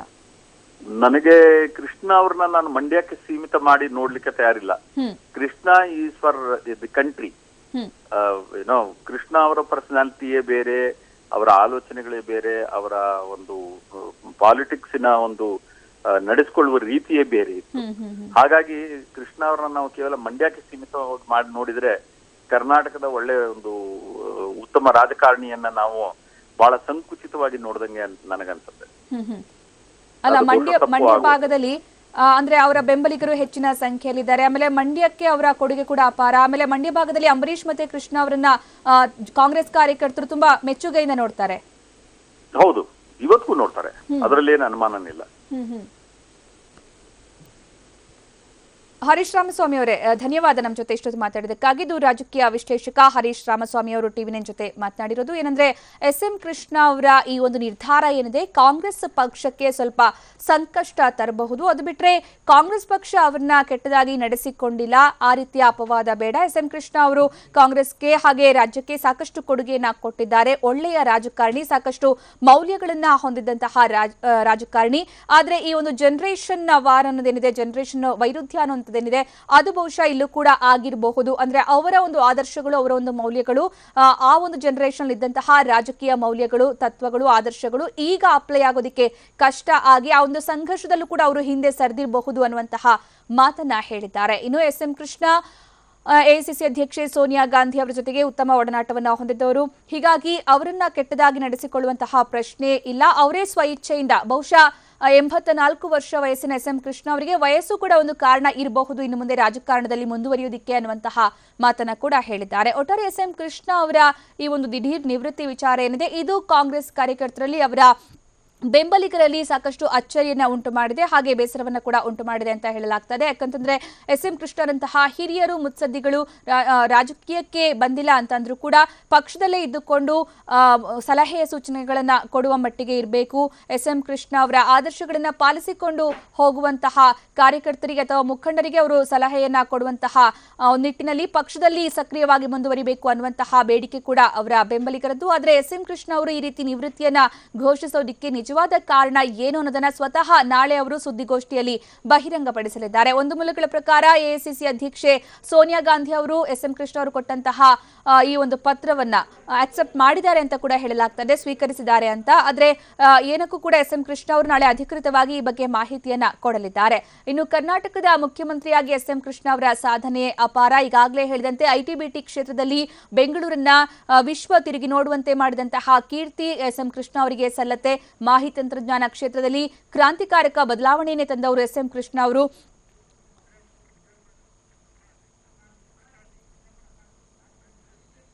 ಈಗ ನಮ್ಮ ಜೊತೆಗೆ ಮಾತಾಡೋದಕ್ಕೆ ರಾಜಕೀಯ ವಿಶ್ಲೇಷಕರಾಗಿರುವಂತಹ ಮುಜಾಫರ್ ಆಜಾದಿ ಅವರು ಸಂಪರ್ಕದಲ್ಲಿದ್ದಾರೆ. ಮುಜಾಫರ್ ಆಜಾದಿ ಅವರೇ, ಎಸ್ ಎಂ ಕೃಷ್ಣ ಅವರು ಈಗ ಸಕ್ರಿಯ ರಾಜಕಾರಣಕ್ಕೆ ಗುಡ್ ಬೈ ಹೇಳಿದ್ದಾರೆ, ಕಾಂಗ್ರೆಸ್ ಪಕ್ಷಕ್ಕೂ ಕೂಡ ಗುಡ್ ಬೈ ಹೇಳಿದ್ದಾರೆ. ತಮ್ಮ ಪ್ರತಿಕ್ರಿಯೆ? ಈ ಸಕ್ರಿಯ ರಾಜಕಾರಣಿಯಿಂದ ಅವರು ಹೊರಗೆ ಬರ್ತಾ ಇದ್ದಾರೆ ಅಂದ್ರೆ ಅಥವಾ ಸಕ್ರಿಯ ರಾಜಕಾರಣಿಯಿಂದ ದೂರ ಆಗ್ತಿದ್ದಾರೆ ಅಂತ ಹೇಳಿದ ಕೂಡಲೇ ಅದರಿಂದ ಕಾಂಗ್ರೆಸ್ಗೆ ಬಹಳಷ್ಟು ದೊಡ್ಡ ನಷ್ಟ ಅಂತ ನಾನು ಹೇಳೋದು ಕೂಡ ಇಲ್ಲ. ಯಾಕಂತ ಹೇಳಿದ್ರೆ ಅವರು ಬಹಳ ಮುಖ್ಯವಾಗಿ ಎಸ್ ಎಂ ಕೃಷ್ಣನವರು ಅವರ ಇನ್ಫ್ಲುಯೆನ್ಸ್ ಇದು ಪೊಲಿಟಿಕಲ್ ಇನ್ಫ್ಲುಯೆನ್ಸ್ ಒಬ್ಬ ಕ್ಲೀನ್ ರಾಜಕಾರಣಿಯಾಗಿ ಅವರು ನಮ್ಮಲ್ಲಿ ಕಂಡು ಬಂದ್ರು ಕೂಡ ಬಹಳ ಕ್ಲೀನ್ ಆಗಿರುವಂತಹವರು ಮತ್ತು ಮುತ್ಸದ್ದಿಯಾಗಿ ಕಂಡು ಬರುವಂತಹದ್ದು ಒಬ್ಬ ಸ್ಟೇಟ್ಮೆಂಟ್ ಎಲ್ಲಾ ಕ್ಯಾರೆಕ್ಟರ್ ಇರುವಂತಹ ಒಬ್ಬ ವ್ಯಕ್ತಿ ಅವರು ಕರ್ನಾಟಕದ ಸಂದರ್ಭದಲ್ಲಿ. ಆದ್ರೆ ಪೊಲಿಟಿಕಲ್ ಟ್ರಾನ್ಸ್ಲೇಟ್ ಮಾಡುವಂತಹ ಅವರ ವ್ಯಕ್ತಿತ್ವ ಏನಿದೆ ಅದು ಕುಂದಿದೆ ಮೊದಲ ತರ ಇಲ್ಲ ಅವರು. ಫಾರ್ ಎಕ್ಸಾಂಪಲ್ ಈಗ ದೇವೇಗೌಡರಿಗಿರುವಂತಹ ಆ ಕ್ಯಾರಿಸ್ಮ್ಯಾಟಿಕ್ ಲೀಡರ್ಶಿಪ್ ಅದು ಹೇಗೆ ಪೊಲಿಟಿಕಲ್ ಆಗಿ ಈಗ ಟ್ರಾನ್ಸ್ಲೇಟ್ ಆಗಿದೆ, ಅದು ಹೇಗೆ ವೋಟ್ ಆಗಿ ಟ್ರಾನ್ಸ್ಲೇಟ್ ಆಗುತ್ತೆ. ಆ ರೀತಿಯಾಗಿ ನೋಡಕ್ ಹೋದ್ರೆ ಎಸ್ ಎಂ ಕೃಷ್ಣ ಅವರು ಇವತ್ತು ಆ ರೀತಿಯ ಅಧಿಕಾರ ರಾಜಕಾರಣ ತರುವಂತ ಇದು ಸಂದರ್ಭ ಬಹಳ ಕಡಿಮೆ ಅಂತ ಹೇಳ್ತಾರೆ. ಆದ್ರೆ ಅವರೊಬ್ಬ ಮುತ್ಸದ್ದಿ ರಾಜಕಾರಣ ಅಂತ ಖಂಡಿತವಾಗಿ ಹೇಳ್ತಾರೆ. ಒಬ್ಬ ದೊಡ್ಡ ಹಿರಿಯ ರಾಜಕಾರಣಿಯಾಗಿ ನಮ್ಮ ಕರ್ನಾಟಕವನ್ನು ಬೆಳೆಸಿದವರು. ಕರ್ನಾಟಕದ ಬ್ಯಾಂಗ್ಳೂರನ್ನು ಅದು ಕೂಡ ಇದು ಒಂದು ಕರ್ನಾಟಕದ ಸಿಂಗಾಪುರ್ನಾಗಿ ಮಾಡ್ತೀನಿ ಅಂತ ಹೇಳಿಕೊಂಡಂತ ವ್ಯಕ್ತಿ ಅವರು ಕೂಡ ಹೌದು. ನಾನು ಅವರಿಗೆ ನನ್ನ ಎಲ್ಲ ಕರ್ನಾಟಕದ ಸಮಸ್ತ ಜನರ ಪರವಾಗಿ ಒಂದು ದೊಡ್ಡ ಸಲ್ಯೂಟ್ ಕೂಡ ಕೊಡ್ತೀನಿ ನಾನು. ಆದ್ರೆ ಒಬ್ಬ ವ್ಯಕ್ತಿ ಹೋದ ಕೂಡಲೇ ಒಂದು ಪಕ್ಷಕ್ಕೆ ದೊಡ್ಡ ನಷ್ಟ ಆಗುತ್ತೆ ಅಂತ ಹೇಳೋದು ನಾನು ನಂಬುದಿಲ್ಲ ಇವತ್ತು. ಯಾಕಂತ ಹೇಳಿದ್ರೆ ಇದು ನಮ್ಮ ಕರ್ನಾಟಕದ ಇತಿಹಾಸದಲ್ಲಿ ಕೂಡ ನಡೆದಿದೆ. ರಾಜಕಾರಣಿಗಳು ಮುತ್ಸದ್ದಿ ರಾಜಕಾರಣಿಗಳು ರಿಟೈರ್ಡ್ ಆಗುವಂತದ್ದು, ಅವರ ಬದಲಿಗೆ ಬೇರೊಬ್ರು ಬರುವಂತಹದ್ದು ಇವುಗಳು. ಅದ ಕಾರಣನೇ ನಮ್ಮ ಎಸ್ ಎಂ ಕೃಷ್ಣರವರು ನನ್ನ ಪ್ರಕಾರ political in terms of vote ನಷ್ಟ ಆಗುದಿಲ್ಲ. ಬಟ್ ಆದರೆ ಒಂದು ಕ್ಲೀನ್ ಇಮೇಜ್ ಇರುವಂತ ವ್ಯಕ್ತಿ ಮುತ್ಸದ್ದಿ ರಾಜಕಾರಣಿ ಹೋದಾಗ ಅದು ಲಿಟ್ರಾಗಿ ಒಂದು ಪಕ್ಷಕ್ಕೆ ಒಂದು ಸ್ವಲ್ಪ ಡೆಂಟ್ ಆಗುವಂಥದ್ದು ಆಗುತ್ತೆ ಅಂತ ರೀತಿಯ ಅಭಿಪ್ರಾಯ. ಓಕೆ, ಅಂದ್ರೆ ಆಲ್ರೆಡಿ ಸಂಕಷ್ಟದಲ್ಲಿರುವಂತಹ ಕಾಂಗ್ರೆಸ್ನ ಪರಿಸ್ಥಿತಿ ಇನ್ನಷ್ಟು ಕಷ್ಟ ಆಗಬಹುದೇನೋ ಅಂತ. ಯಾಕಂದ್ರೆ ಹಿರಿಯ ರಾಜಕಾರಣಿಗಳನ್ನ ಕಡೆಗಣನೆ ಮಾಡಲಾಗ್ತಾ ಇದೆ, ಹಿರಿಯ ಮುಖಂಡರನ್ನ ಕಾಂಗ್ರೆಸ್ನಲ್ಲಿ ಅನ್ನುವಂತಹ ಮಾತು ಕಾಂಗ್ರೆಸ್ನ ಹಿರಿಯ ನಾಯಕರಿಂದಲೇ ಅಸಮಾಧಾನ ಕೇಳಿ ಬರ್ತಾ ಇತ್ತು. ಅದಕ್ಕೆ ಇಂಬು ಕೊಡುವಂತೆ ಈ ಒಂದು ಘಟನೆ ಕೂಡ ನಡೀತಾ ಇದೆಯಾ ಅಂತ? ಇದು ಬಹಳ ಮುಖ್ಯವಾಗಿ ನೋಡ್ಬೇಕು. ಕಾಂಗ್ರೆಸ್ಗೆ ವೋಟ್ ಅಂತ ಯಾವ ಪ್ಲೇಸ್ ಇಂದ ಅಂತ ಇದು ಎಸ್ ಎಂ ಕೃಷ್ಣ ಅವರ ಬೇಸ್ ಎಲ್ಲಿದೆ? ಎಸ್ ಎಂ ಕೃಷ್ಣ ಅವರಿಗೆ ಒಂದು ಕರ್ನಾಟಕದ ಒಂದು ದೊಡ್ಡ ಕಾನ್ಸ್ಟಿಟ್ಯೂನ್ಸಿ ಇದೆಯಾ ಅಥವಾ ಅವರ ಕಾನ್ಸ್ಟಿಟ್ಯೂನ್ಸಿ ಬೇಸಿಕಲಿ ಆಗಿ ಹಳೆ ಮೈಸೂರಿಗೆ ಸೀಮಿತವಾಗಿದೆಯಾ? ಹಳೆ ಮೈಸೂರು ಬೇಸಿಕಲಿ ಕಾಂಗ್ರೆಸ್ನ ಒಂದು ಪಾಳೆ ಇರುವಂತ ಪ್ಲೇಸ್. ವಾಸ್ತವವಾಗಿ ಇವತ್ತು ಹಳೆ ಮೈಸೂರು ನೋಡಕ್ ಹೋದ್ರೆ ಇವತ್ತು ಹಳೆ ಮೈಸೂರಿನಲ್ಲಿ JDS ಇದೆ, ಕಾಂಗ್ರೆಸ್ಗಿಂತಲೂ ಹೆಚ್ಚು JDS ಇದೆ. ಇವ್ರದ್ದು ಎಸ್ ಎಂ ಕೃಷ್ಣ ಅವರ ಪಾಳ ಇರುವುದಂತೂ ಬಹಳ ಮುಖ್ಯವಾಗಿ ನಿಮ್ಮ ಮದ್ದೂರು ಏರಿಯಾದಲ್ಲಿ ಅಥವಾ ಮಂಡ್ಯ ಇರುವಂತ ಏರಿಯಾ ಅದು ಆ ಪಾಳಯವನ್ನು ಇವತ್ತು ಬಹಳ ಮುಖ್ಯವಾಗಿ JDS ಕೈಯಲ್ಲಿದೆ. ನೀವು ಅರ್ಥ ಮಾಡ್ಕೊಳ್ಳಿ, ಆ ಕಾನ್ಸ್ಟಿಟ್ಯೂನ್ಸಿ ಇವತ್ತು ನಮ್ಗೆ ನಷ್ಟ ಆಗ್ಬೋದು. ಇಡೀ ಕರ್ನಾಟಕದ ಎಲ್ಲಾ ಕಾನ್ಸ್ಟಿಟ್ಯೂನ್ಸಿಯಲ್ಲಿ ಇದು ಎಸ್ ಎಂ ಕೃಷ್ಣನ್ ಅವರಿಗೆ ಇದು ಇದೆ ಅಂತ ಹೇಳೋದು ತಪ್ಪದು. ನನ್ನ ಪ್ರಕಾರ. ಅಲ್ಲ, ಆ ರೀತಿ ಇಲ್ಲ. ಖಂಡಿತ ಅಂದ್ರೆ ಎಲ್ಲಾ ಕಾನ್ಸ್ಟಿಟ್ಯೂನ್ಸಿ ಇಲ್ಲ ಅಂತಂದ್ರು ಕೂಡ ಈಗ ಕಾಂಗ್ರೆಸ್ ನ ಮುಳುಗುವಂತಹ ಪರಿಸ್ಥಿತಿಯಲ್ಲಿ ಒಂದು ಕಾನ್ಸ್ಟಿಟ್ಯೂನ್ಸಿ ಕೂಡ ಹೋದ್ರೂ ಕೂಡ ಕಷ್ಟನೇ ಆಗತ್ತಲ್ವಾ ಅಂತ. ಯಾಕಂದ್ರೆ ಈಗ ಅಂಬರೀಶ್ ಅವರು ಕೂಡ ಅಷ್ಟೊಂದು ಆಕ್ಟಿವ್ ಆಗಿ ರಾಜಕಾರಣದಲ್ಲಿ ಇಲ್ಲ, ಅವರು ಕೂಡ ಸೈಡ್ ಲೈನ್ ಮಾಡಿರುವ ರೀತಿಯಲ್ಲಿ ಅವರು ಕೂಡ ಕಾಣ್ತಾ ಇದ್ದಾರೆ. ಇನ್ನು ಎಸ್ ಎಂ ಕೃಷ್ಣ ಅವ್ರದ್ದು ಕೂಡ ಇದೇ ರೀತಿ ಪರಿಸ್ಥಿತಿ ಆದ್ರೆ ಕಾಂಗ್ರೆಸ್ ನಲ್ಲಿ ಅಂದ್ರೆ ಹಿರಿಯರಿಗೆ ಅನುಭವ ಉಳ್ಳವರಿಗೆ ಮುತ್ಸದ್ದಿಗಳಿಗೆ ಬೆಲೆ ಕಡಿಮೆ ಆಗ್ತಿದ್ಯಾ ಅಂತ ಪ್ರಶ್ನೆ ಬರುತ್ತಲ್ವಾ ಅಂತ. ಮುತ್ಸದ್ದಿಗಳ ಸಂಖ್ಯೆ ಎಷ್ಟಿದೆ ಕರ್ನಾಟಕದ ಸಂದರ್ಭದಲ್ಲಿ? ಬಹಳ ಕಡಿಮೆ ಇರುವಂತ ಮುತ್ಸದ್ದಿಗಳು. ಒಂದು ಎಸ್ ಎಂ ಕೃಷ್ಣ ಇರ್ಬೋದು ಅಥವಾ ಬೇರೆಯವರು ಯಾರಿದೆ, ಈಗ ಕಾಗೋಡು ತಿಮ್ಮಂತ ಮುತ್ಸದ್ದಿಗಳು ಅಥವಾ ಹಿರಿಯರಿದ್ದಾರೆ. ಕಾಗೋಡು ತಿಮ್ಮಂತ ವ್ಯಕ್ತಿಗಳು ಇವತ್ತು ರಿಟೈರ್ಡ್ ಕೂಡ ಅವರಿಲ್ಲ. ಎಸ್ ಎಂ ಕೃಷ್ಣ ಅಂತ ವ್ಯಕ್ತಿಗಳು in terms of the age ಆಗಿ ಅವ್ರು ರಿಟೈರ್ಡ್ ಆಗ್ತಿದ್ದಾರೆ ಅಷ್ಟೇ. ಆ ರೀತಿಯಲ್ಲಿ ಕೂಡ ನೋಡ್ಬೇಕು ನಾವು. ಬಹುಶಃ ಅದು ಡೆಂಟ್ ಆಗುತ್ತೆ ಇಲ್ಲ ಅಂತ ಹೇಳೋದು ಇನ್ಫ್ಲೂಯೆನ್ಸ್. ಯಾಕಂದ್ರೆ ಇವರದೊಂದು ಇರುವಂತ ಕ್ಲೀನ್ ಇಮೇಜ್ ಬಹುಶಃ ಬೇರೆ ಯಾರು ರಾಜಕಾರಣಿಗಳಿಗೆ ಕೂಡ ಇಲ್ಲ. ಉದಾಹರಣೆಗೆ ಅವರ ಒಂದು ದೂರದೃಷ್ಟಿ ಆಗ್ಲಿ, ಅವರ ನಡೆನುಡಿಗಳಾಗ್ಲಿ, ಒಂದು ಸ್ಟೇಟ್ಸ್ಮೆಂಟ್ ಕ್ಯಾರೆಕ್ಟರ್ ಇರುವಂತ ವ್ಯಕ್ತಿ ಅವರು ಎಸ್ ಎಂ ಕೃಷ್ಣ. ಅದು ಡೆಫಿನೆಟ್ ಆಗಿ ಡೆಂಟ್ ಆಗುತ್ತೆ ಇಲ್ಲ ಅಂತಲ್ಲ. But in terms of vote share ನಲ್ಲಿ ನನಗೆ ಅದು ಸ್ವಲ್ಪ ಡೌಟ್ ಇದೆ ಇದ್ರ ಬಗ್ಗೆ. ಅದ ಕಾರಣ ಕಾಂಗ್ರೆಸ್ಗೆ ವೋಟ್ ಶೇರ್ ನಲ್ಲಿ ಸ್ವಲ್ಪ ಕಡಿಮೆ ಆಗೋದು ಹೊರತು ಕಂಪ್ಲೀಟ್ ಆಗಿ ವೈಪ್ ಔಟ್ ಆಗುದಿಲ್ಲ ಕಾಂಗ್ರೆಸ್ ನನ್ನ ಪ್ರಕಾರ. ಅಂದ್ರೆ ಈಗ ಎಸ್ ಎಂ ಕೃಷ್ಣ ಅವ್ರನ್ನ ಕಳೆದ 2-3 ವರ್ಷಗಳಿಂದ ಕಾಂಗ್ರೆಸ್ ಸರಿಯಾಗಿ ನಡೆಸಿಕೊಳ್ಳಿಲ್ಲ ಅನ್ನುವಂಥದ್ದು ಅವರ ಬಲ್ಲವರೆಲ್ಲರೂ ಕೂಡ ಗೊತ್ತಿರುವಂತಹ ವಿಚಾರ. ಅಂದ್ರೆ ವಿದೇಶಾಂಗ ಇಲಾಖೆಯ ಖಾತೆಯಿಂದ ಅವ್ರನ್ನ ಅರ್ಧಕ್ಕೆ ವಾಪಸ್ ಕಳುಹಿಸಲಾಯಿತು. ಅದಾದ ನಂತರ ರಾಜ್ಯದಲ್ಲಿ ಸ್ಥಾನಮಾನ ಕೊಡ್ತೀವಿ ಅಂತ ಮಾತು ಬರ್ತಿತ್ತು, ಆದ್ರೆ ಇಲ್ಲೂ ಕೂಡ ಸರಿಯಾದ ಒಂದು ಸ್ಥಾನಮಾನ ಕೊಡೋದಿಕ್ಕೆ ಸಾಧ್ಯ ಆಗ್ಲಿಲ್ಲ. ಇನ್ನು ಪ್ರಮುಖ ವಿಚಾರಗಳಲ್ಲಿ ಅವರ ಸಲಹೆನ ಕೂಡ ಕೆಲವೊಂದು ಸಂದರ್ಭದಲ್ಲಿ ತಗೊಳ್ಳುವಂತಹ ಪ್ರಯತ್ನವನ್ನ ರಾಜ್ಯ ನಾಯಕರು ಕೂಡ ಮಾಡಲಿಲ್ಲ. ಹೀಗಾಗಿ ಅವ್ರನ್ನ 2-3 ವರ್ಷಗಳಿಂದ ಅವ್ರು ನಡೆಸಿಕೊಂಡಿರುವಂತಹ ರೀತಿಗೆ ರೋಸಿ ಹೋಗಿ ಅವರು ಈ ಒಂದು ನಿರ್ಧಾರವನ್ನ ಕೈಗೊಂಡಿರಬಹುದಾ ಅಂತ. ಅದನ್ನ ಅವ್ರು ಬಾಯ್ಬಿಟ್ಟು ಹೇಳಿಲ್ಲ, ಹೇಳ್ಬೇಕಿತ್ತು ಅವ್ರು. ಈಗ ನೋಡಿ, ಕಾಂಗ್ರೆಸ್ ನಿಂದಲೇ ಅವ್ರ ಮೇಲೆ ಬಂದ್ರು, ಚೀಫ್ ಮಿನಿಸ್ಟರ್ ಆಗ್ಬಿಟ್ರು, ಇದು ರಾಜ್ಯಪಾಲರು ಕೂಡ ಆಗ್ಬಿಟ್ರು ಅವರು, ವಿದೇಶಾಂಗ ನಮ್ಮ ಸಚಿವರು ಕೂಡ ಆಗ್ಬಿಟ್ರು ಅವರು. ರಿಮೆಂಬರ್ ಅವ್ರು ಬಂದಿರೋದು ಕಾಂಗ್ರೆಸ್ ಪಾಳದಿಂದಲೇ. ಅವರು ಯಾವುದೋ ಒಂದು ಕಾರಣದಿಂದಲೇ ಅವರನ್ನ ವಾಪಸ್ ಕಳಿಸ್ಬಿಟ್ರು ಕರ್ನಾಟಕದ ಸಂದರ್ಭದಲ್ಲಿ. ಕರ್ನಾಟಕದಲ್ಲಿ ಮತ್ತೊಮ್ಮೆ ರಾಜಕಾರಣಿಯಾಗಿ ಮತ್ತೊಮ್ಮೆ ಮುಖ್ಯಮಂತ್ರಿ ಅಭ್ಯರ್ಥಿಯಾಗಿದೆ ಎಂದು ಎಲ್ಲೂ ಕೂಡ ಅವರು ಪ್ರತಿಪಾದಿಸಲಿಲ್ಲ. ಅಥವಾ ಪರ್ಯಾಯ ರಾಜಕಾರಣ ಕರ್ನಾಟಕದಲ್ಲಿ ನಾನು ಕಟ್ಟುತ್ತೇನೆ, ಅಥವಾ ಕಾಂಗ್ರೆಸ್ಗೆ ಪರ್ಯಾಗಿ ನಾನು ಕಟ್ಟುತ್ತೇನೆ, ಅಥವಾ ಕಾಂಗ್ರೆಸ್ ಅನ್ನು ಇನ್ನಷ್ಟು ಗಟ್ಟಿ ಮಾಡ್ತೇನೆ ಅಂತೇಳಿ ಅವರು ನೇರವಾಗಿ ಎಲ್ಲಿಯೂ ಕೂಡ ಹೇಳಿಲ್ಲ. ಅವರು ವಾಸ್ತವವಾಗಿ ಇವತ್ತು ಕೂಡ ಅವರು ಕೂಡ ಇಲ್ಲಿ ಕೂಡ ನೇರವಾಗಿ ಹೇಳಿದ್ ನನಗೆ ಕಂಡು ಬರ್ತಾ ಇಲ್ಲ ಅವರು. ಸೊ ಅವರು ರಿಟೈರ್ಡ್ ಆಗ್ತೀನಿ ಅಂತ ಹೇಳಿದ್ದಾರೆ. ಅದು ಪ್ರತಿಯೊಬ್ಬರು ಕೂಡ ರಿಟೈರ್ಡ್ ಆಗಿ ಹೇಳ್ತೀನಿ ಅಂತ ಹೇಳ್ತಾ ಇದ್ದಾರೆ. ಕೆಲವು ರಾಜಕಾರಣಿಗಳು ಹೇಳ್ತಾರೆ ನಾನು ಪ್ರತಿಯೊಂದು this is my last election ಅಂತ ಹೇಳಿ. ಬಹುಶಃ ನಮ್ಗೆ ದೇವೇಗೌಡರು ಬಹಳಷ್ಟು ಸಲ ಹೇಳಿಬಿಟ್ಟಾರೆ this is my last election ಅಂತ. ಅವ್ರು ಯಾವತ್ತೂ ಕೂಡ ಲಾಸ್ಟ್ ಇಲೆಕ್ಷನ್ ಹೇಳ್ಕೊಂಡು ಅವರು ಇದು ಆ ಲಾಸ್ಟ್ ಇಲೆಕ್ಷನ್ ಇವತ್ತು ಕೂಡ ಬಂದಿಲ್ಲ. ಬಟ್ ಇವತ್ತು ಅಟ್ಲೀಸ್ಟ್ ಈ ಮುತ್ಸದ್ದಿ ರಾಜಕಾರಣಿಯಾಗಿ ಅವ್ರು ಹೇಳಿದ್ದಾರೆ ಏನಂದ್ರೆ ನಾನು ರಾಜಕಾರಣದಿಂದ ನಿವೃತ್ತಿ ಆಗ್ತದೆ, ರಿಟೈರ್ಡ್ ಆಗ್ತೀನಿ ಅಂತೇಳಿ. ನಾನು ರಾಜಕಾರಣದಿಂದ ಟೈರ್ಡ್ ಆಗಿಲ್ಲ, ಬಟ್ ರಿಟೈರ್ಡ್ ಆಗ್ತಾ ಇದ್ದೀನಿ ಅಂದ್ರೆ. ಬಟ್ ಒಂದು ಕರ್ನಾಟಕದ ಸಂದರ್ಭದಲ್ಲಿ ಅವರ ಕೊಡುಗೆ ನಾವು ಅಲ್ಲಗಳೆಕ್ಕೆ ಸಾಧ್ಯ ಇಲ್ಲ. ಸೊ ಒಬ್ಬ ರಾಜಕಾರಣಿ ಅವರು ಕಾಂಗ್ರೆಸ್ ನಿಂದ ಅಸಮಾಧಾನ ಇದ್ರೆ ಖಂಡಿತವಾಗಿ ಅವ್ರು ಹೇಳಿಬಿಡ್ತಿದ್ರು ನನಗೆ ಅಸಮಾಧಾನ ಇದೆ. ಲೈಕ್ ಮಾರ್ಗರೆಟ್ ಆಳ್ವ ಹೇಳಿದಾಗೇನೆ ಅವರು ತಮ್ಮ ಪುಸ್ತಕದ ಮುಖಾಂತರ ಇದು ಸೋನಿಯಾ ಗಾಂಧಿಗೆ ಅವರು ಹೇಳಿದ್ರು ನನಗೆ ಅಸಮಾಧಾನ ಇತ್ತು, ಆಮೇಲೆ ಹೇಳುವ ರೀತಿಯಲ್ಲಿ ಅದರಲ್ಲಿ ಅವರಿಗೆ ಅಸಮಾಧಾನ ಇತ್ತು. ಇಂಥದ್ದು ಬಹಳಷ್ಟು ಜನ ಮಾಡಿದ್ದಾರೆ. ಬಟ್ ಎಸ್ ಎಂ ಕೃಷ್ಣ ಮಾಡ್ಲೇ ಇಲ್ಲ ಅವರು. ಅದ್ರ ಅರ್ಥ ನಮ್ಗೆ ಅದ ಕಾರಣ ಅವರ ಮಾತು ಕೃತಿ ಇವುಗಳು ಏನ್ ಒಂದು ಯಾವ್ದಕ್ಕೆ ಪುಷ್ಟಿ ಕೊಡುತ್ತೆ ಅಂದ್ರೆ ಅವರೊಬ್ಬ ಮುತ್ಸದ್ದಿ ರಾಜಕಾರಣಿ ಅಂತ ಹೇಳಿ. ಈಗ ಅವರು ರಾಜಕೀಯಕ್ಕೆ ನಿವೃತ್ತಿಯನ್ನ ಘೋಷಿಸಿದ್ರು ಕೂಡ ಅವರಿಂದ ಈಗ ಕರ್ನಾಟಕ ಆಗ್ಲಿ ಅಥವಾ ಕಾಂಗ್ರೆಸ್ನ ಮುಖಂಡರಾಗ್ಲಿ ಏನನ್ನ ಅಪೇಕ್ಷೆ ಮಾಡಬಹುದು ಮುಂದಿನ ದಿನಗಳಲ್ಲಿ ಅಂತ? ಕಾಂಗ್ರೆಸ್ನ ನಾಯಕರು ಏನನ್ನ ಅಪೇಕ್ಷೆ ಮಾಡಬಹುದು ಮುಂದಿನ ದಿನಗಳಲ್ಲಿ ರಾಜಕೀಯವಾಗಿ ಅವರಿಂದ ಅಂತ? ಇಲ್ಲ, ಅವ್ರ ರಾಜಕೀಯ ನಿವೃತ್ತಿ ಒಂದ ಮೇಲೆ ಬೇಸಿಕಲಿ ಏನು ಎಕ್ಸ್ಪೆಕ್ಟ್ ಮಾಡಕ್ಕಾಗಿಲ್ಲ. ಬಟ್ ಅವರನ್ನು ನಾವು ಒಂದು ದೊಡ್ಡ ಮುತ್ಸದ್ದಿ ನೋಡ್ಬೇಕು ಅವರನ್ನು. ಮಾತ್ರ ಅಲ್ಲ, ಮತ್ತೊಮ್ಮೆ ಅವರನ್ನು ಒಂದು ಗೌರವ ಸ್ಥಾನವನ್ನು ಕೊಡ್ಬೇಕು. ಕರ್ನಾಟಕದಲ್ಲಿ ಅವರಿಗೆ ಹಿಸ್ಟಾರಿಕಲ್ ಆಗಿ ಒಂದು ಗೌರವ ಸ್ಥಾನ ಇದೆ, ಅದನ್ನು ಕಾಂಗ್ರೆಸ್ ಉಳಿಸ್ಬೇಕು. ಅವರನ್ನು ಅತ್ಯಂತ ಹಿರಿಯ ರಾಜಕಾರಣಿ, ಯಾವುದೇ ಕರಪ್ಷನ್ಸ್ ಗಳಿಲ್ಲದಂತಹ ಸ್ವಚ್ಛ ರಾಜಕಾರಣಿ ಅಂತ ಹೇಳಿ ನಾವು ಅವ್ರನ್ನ ಗುರುತಿಸ್ಬೇಕು. ಕರ್ನಾಟಕ ಗುರುತಿಸೋದನ್ನ ನಾನು ಭಾವಿಸ್ತೇನೆ, ಖಂಡಿತವಾಗಿ ಭಾವಿಸ್ತೇನೆ. ಅವರ ಕೊಡುಗೆ ಬಹಳ ಇದೆ ಕರ್ನಾಟಕದ ಸಂದರ್ಭದಲ್ಲಿ. ಬಹಳಷ್ಟು ಕಡಿಮೆ ಜನರಿಗೆ ಅಂತಹ ರೀತಿ ಇಮೇಜ್ಗಳು ಸಿಕ್ಕಿದ್ದು. ಈಗ ನೋಡಿ, ಉದಾಹರಣೆಗೆ ನನ್ನ ಪ್ರಕಾರ ಅವರೊಟ್ಟಿಗೆ ಸರಿಸಮಾನವಾಗಿದ್ದವರು ಯಾರಂದ್ರೆ ರಾಮಕೃಷ್ಣ ಹೆಗಡೆ. ಡಿಸ್ಪೈಟ್ ದಿ ಯಾವ್ದು ಸ್ವಜನ ಪಕ್ಷಪಾತ, ಯಾವ್ದು ಒಂದೆರಡು ಬಾಟ್ಲಿಗೆ ಹಗರಣ, ಅದೆಲ್ಲ ಯಾವ್ದು ಹಗರಣಗಳಿದ್ರೂ ಕೂಡ ಇದು ರಾಮಕೃಷ್ಣ ಹೆಗಡೆ ಅವರಿಗೆ ಇದಂತ ಇಮೇಜ್ಗಳನ್ನು ಬೇರೆಯವರಿಗೆ ಕೊಡಕ್ಕಾಗುದಿಲ್ಲ. ಅವರು ಎಸ್ ಎಂ ಕೃಷ್ಣ ಅಥವಾ ವೀರೇಂದ್ರ ಪಾಟೀಲ್ ಇವರೆಲ್ಲರೂ ಕೂಡ ಒಂದೇ ಸಾಲಿನಲ್ಲಿ ನಿಲ್ಲುವರು. ಉದಾಹರಣೆಗೆ ಈಗ ನಿಜಲಿಂಗಪ್ಪ ಅವರು ಬೇರೆ ರೀತಿಯಲ್ಲಿ ಇದ್ದವರು, ಆ ರೀತಿಯ ರಾಜಕಾರಣ ಬೇರೆ ಅದು 1950 ರಾಜಕಾರಣ, ಅದು 1950-1960 ರಾಜಕಾರಣ, ಅದ್ರಲ್ಲಿ ಡಿಸೆಂಡಿಂಗ್ ವಾಯ್ಸ್ ಕೂಡ ಇತ್ತು. ಬಟ್ ಆ ರಾಜಕಾರಣ ಬೇಟು ನಮ್ಗೆ ಆ ರೀತಿ ಕ್ಲೀನ್ ರಾಜಕಾರಣದಲ್ಲಿ ಎಸ್.ಎಂ. ಕೃಷ್ಣ ಕೂಡ ನಮ್ಗೆ ಸಿಗ್ತಾರೆ ಅವರು. ಸೊ ಆದ ಕಾರಣನೇ ಅವರನ್ನು ನಾವು ಒಂದು ಗೌರವ ಪ್ಲೇಸ್ ಅನ್ನು ಕೊಡ್ಬೇಕಾಗುತ್ತೆ. ಕರ್ನಾಟಕ ಸಂದರ್ಭದಲ್ಲಿ ಕನ್ನಡಿಗರು ಕೊಡ್ತಾರೆ, ಇರ್ರೆಸ್ಪೆಕ್ಟ್ ಆಫ್ ದಿ ಪಾರ್ಟಿ, ರಿಲಿಜಿಯನ್, ಜಾತಿ, ಪ್ರಾಂತ ಇವುಗಳನ್ನೆಲ್ಲ ಬಿಟ್ಟು ಹೊರತಾಗಿ ಎಸ್.ಎಂ. ಕೃಷ್ಣ ಖಂಡಿತವಾಗಿ ಕರ್ನಾಟಕ ಸಂದರ್ಭದಲ್ಲಿ ಒಬ್ಬ ದೊಡ್ಡ ವ್ಯಕ್ತಿಯಾಗಿ, ಮೇರು ವ್ಯಕ್ತಿಯಾಗಿ ನಿಂತು ಬಿಡ್ತಾರೆ. ಅವರನ್ನು ಗೌರವದಿಂದ ನೋಡ್ಬೇಕು. ಮಾತ್ರವಲ್ಲದೆ ಕರ್ನಾಟಕ ಅವರಿಂದ ಸಾಕಷ್ಟು ಸಲಹೆಗಳನ್ನು ಕೂಡ ತೆಗೆದುಕೊಳ್ಬೇಕು. ಉದಾಹರಣೆಗೆ ಈಗ ಕಾವೇರಿ ಸಂದರ್ಭದಲ್ಲಿ, ಕಾವೇರಿ ನೀರಿನ ಸಂದರ್ಭ ಬಹುಶಃ ಅದು ಮತ್ತೊಮ್ಮೆ ಸಮಸ್ಯೆ ಆಗುವಂತಹ ಸಂದರ್ಭ ಕೂಡ ಇದೆ. ಅವತ್ತಿಗೆ ಎಸ್.ಎಂ. ಕೃಷ್ಣರನ್ನು ನಾವು ಕಡೆಗಣಿಸಬಾರ್ದು. ಅವರ ಸಲಹೆಗಳನ್ನು ತೆಗೆದುಕೊಳ್ಬೇಕು. ಕರ್ನಾಟಕದ ಸಂದರ್ಭದಲ್ಲಿ ಒಂದು ಪಕ್ಷ ರಾಜಕಾರಣವನ್ನು ಹೇಗೆ ಬೆಳೆಸಬೇಕು, ಆ ಸಂದರ್ಭದಲ್ಲಿ ಕೂಡ ಎಸ್.ಎಂ. ಕೃಷ್ಣರವರ ಸಲಹೆಗಳನ್ನು ತೆಗೆದುಕೊಳ್ಬೇಕು. ಅಥವಾ ಅವರ ಯಾವುದು ಹಿಂದೆ ಅವರು ನಮ್ಮ ಫಾರಿನ್ ಮಿನಿಸ್ಟರ್ ಆಗಿದ್ರು, ಬಹುಶಃ ವಿದೇಶಾಂಗ ನೀತಿಯ ಸಂದರ್ಭದಲ್ಲಿ ಕೂಡ ಮುಂದೆ ಯಾವ್ದಾದ್ರು ಸರ್ಕಾರ ಬಂದ್ರೆ ಬಹುಶಃ ಅವರ ಸಲಹೆ ಸೂಚನೆಗಳನ್ನು ತೆಗೆದುಕೊಳ್ಳೇಬೇಕು ಅಂತೇಳಿ ನಾನು ಭಾವಿಸ್ತಾರೆ. So SM. ಕೃಷ್ಣ ನಾವು ಕಡೆಗಣಿಸಲಿಕ್ಕೆ ಸಾಧ್ಯ ಇಲ್ಲ.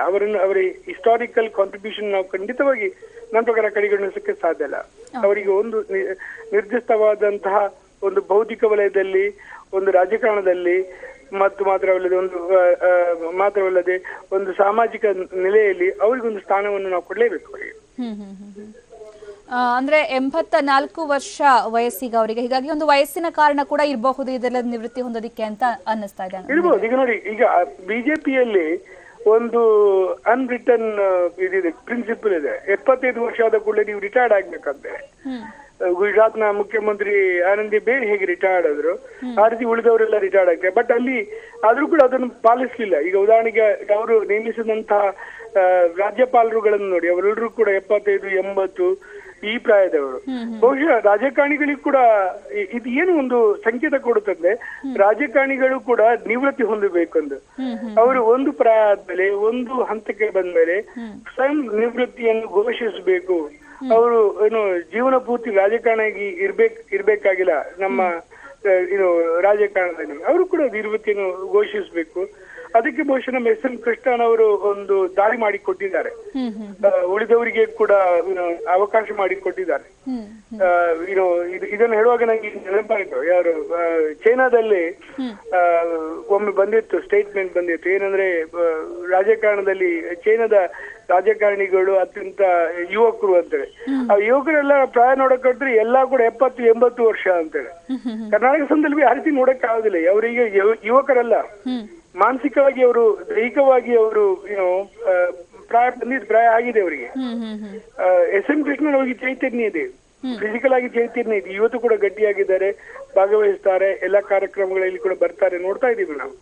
ಆದ್ರೆ ಸ್ವಯಂ ನಿವೃತ್ತಿಯನ್ನು ಘೋಷಿಸುವುದರ ಅರ್ಥ ಏನಂದ್ರೆ ಅವರು ಒಂದು ಹೊಸ ರಾಜಕಾರಣಕ್ಕೆ ದಾರಿ ಮಾಡಿಕೊಟ್ಟಿದ್ದಾರೆ.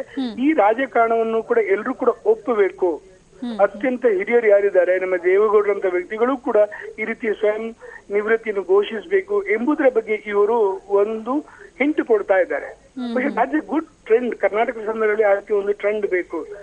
ಒಂದು ರಾಜಕಾರಣಿಗಳಿಗೆ ಕೂಡ ಒಂದು ಲಕ್ಷ್ಮಣ ರೇಖೆ ಇರಬೇಕು. ಆ ಲಕ್ಷ್ಮಣ ರೇಖೆಯನ್ನು ಇವರು ತೋರಿಸಿಕೊಟ್ಟಿದ್ದಾರೆ.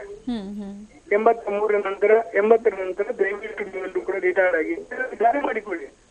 10 ಜನರು ಇದ್ದಾರೆ.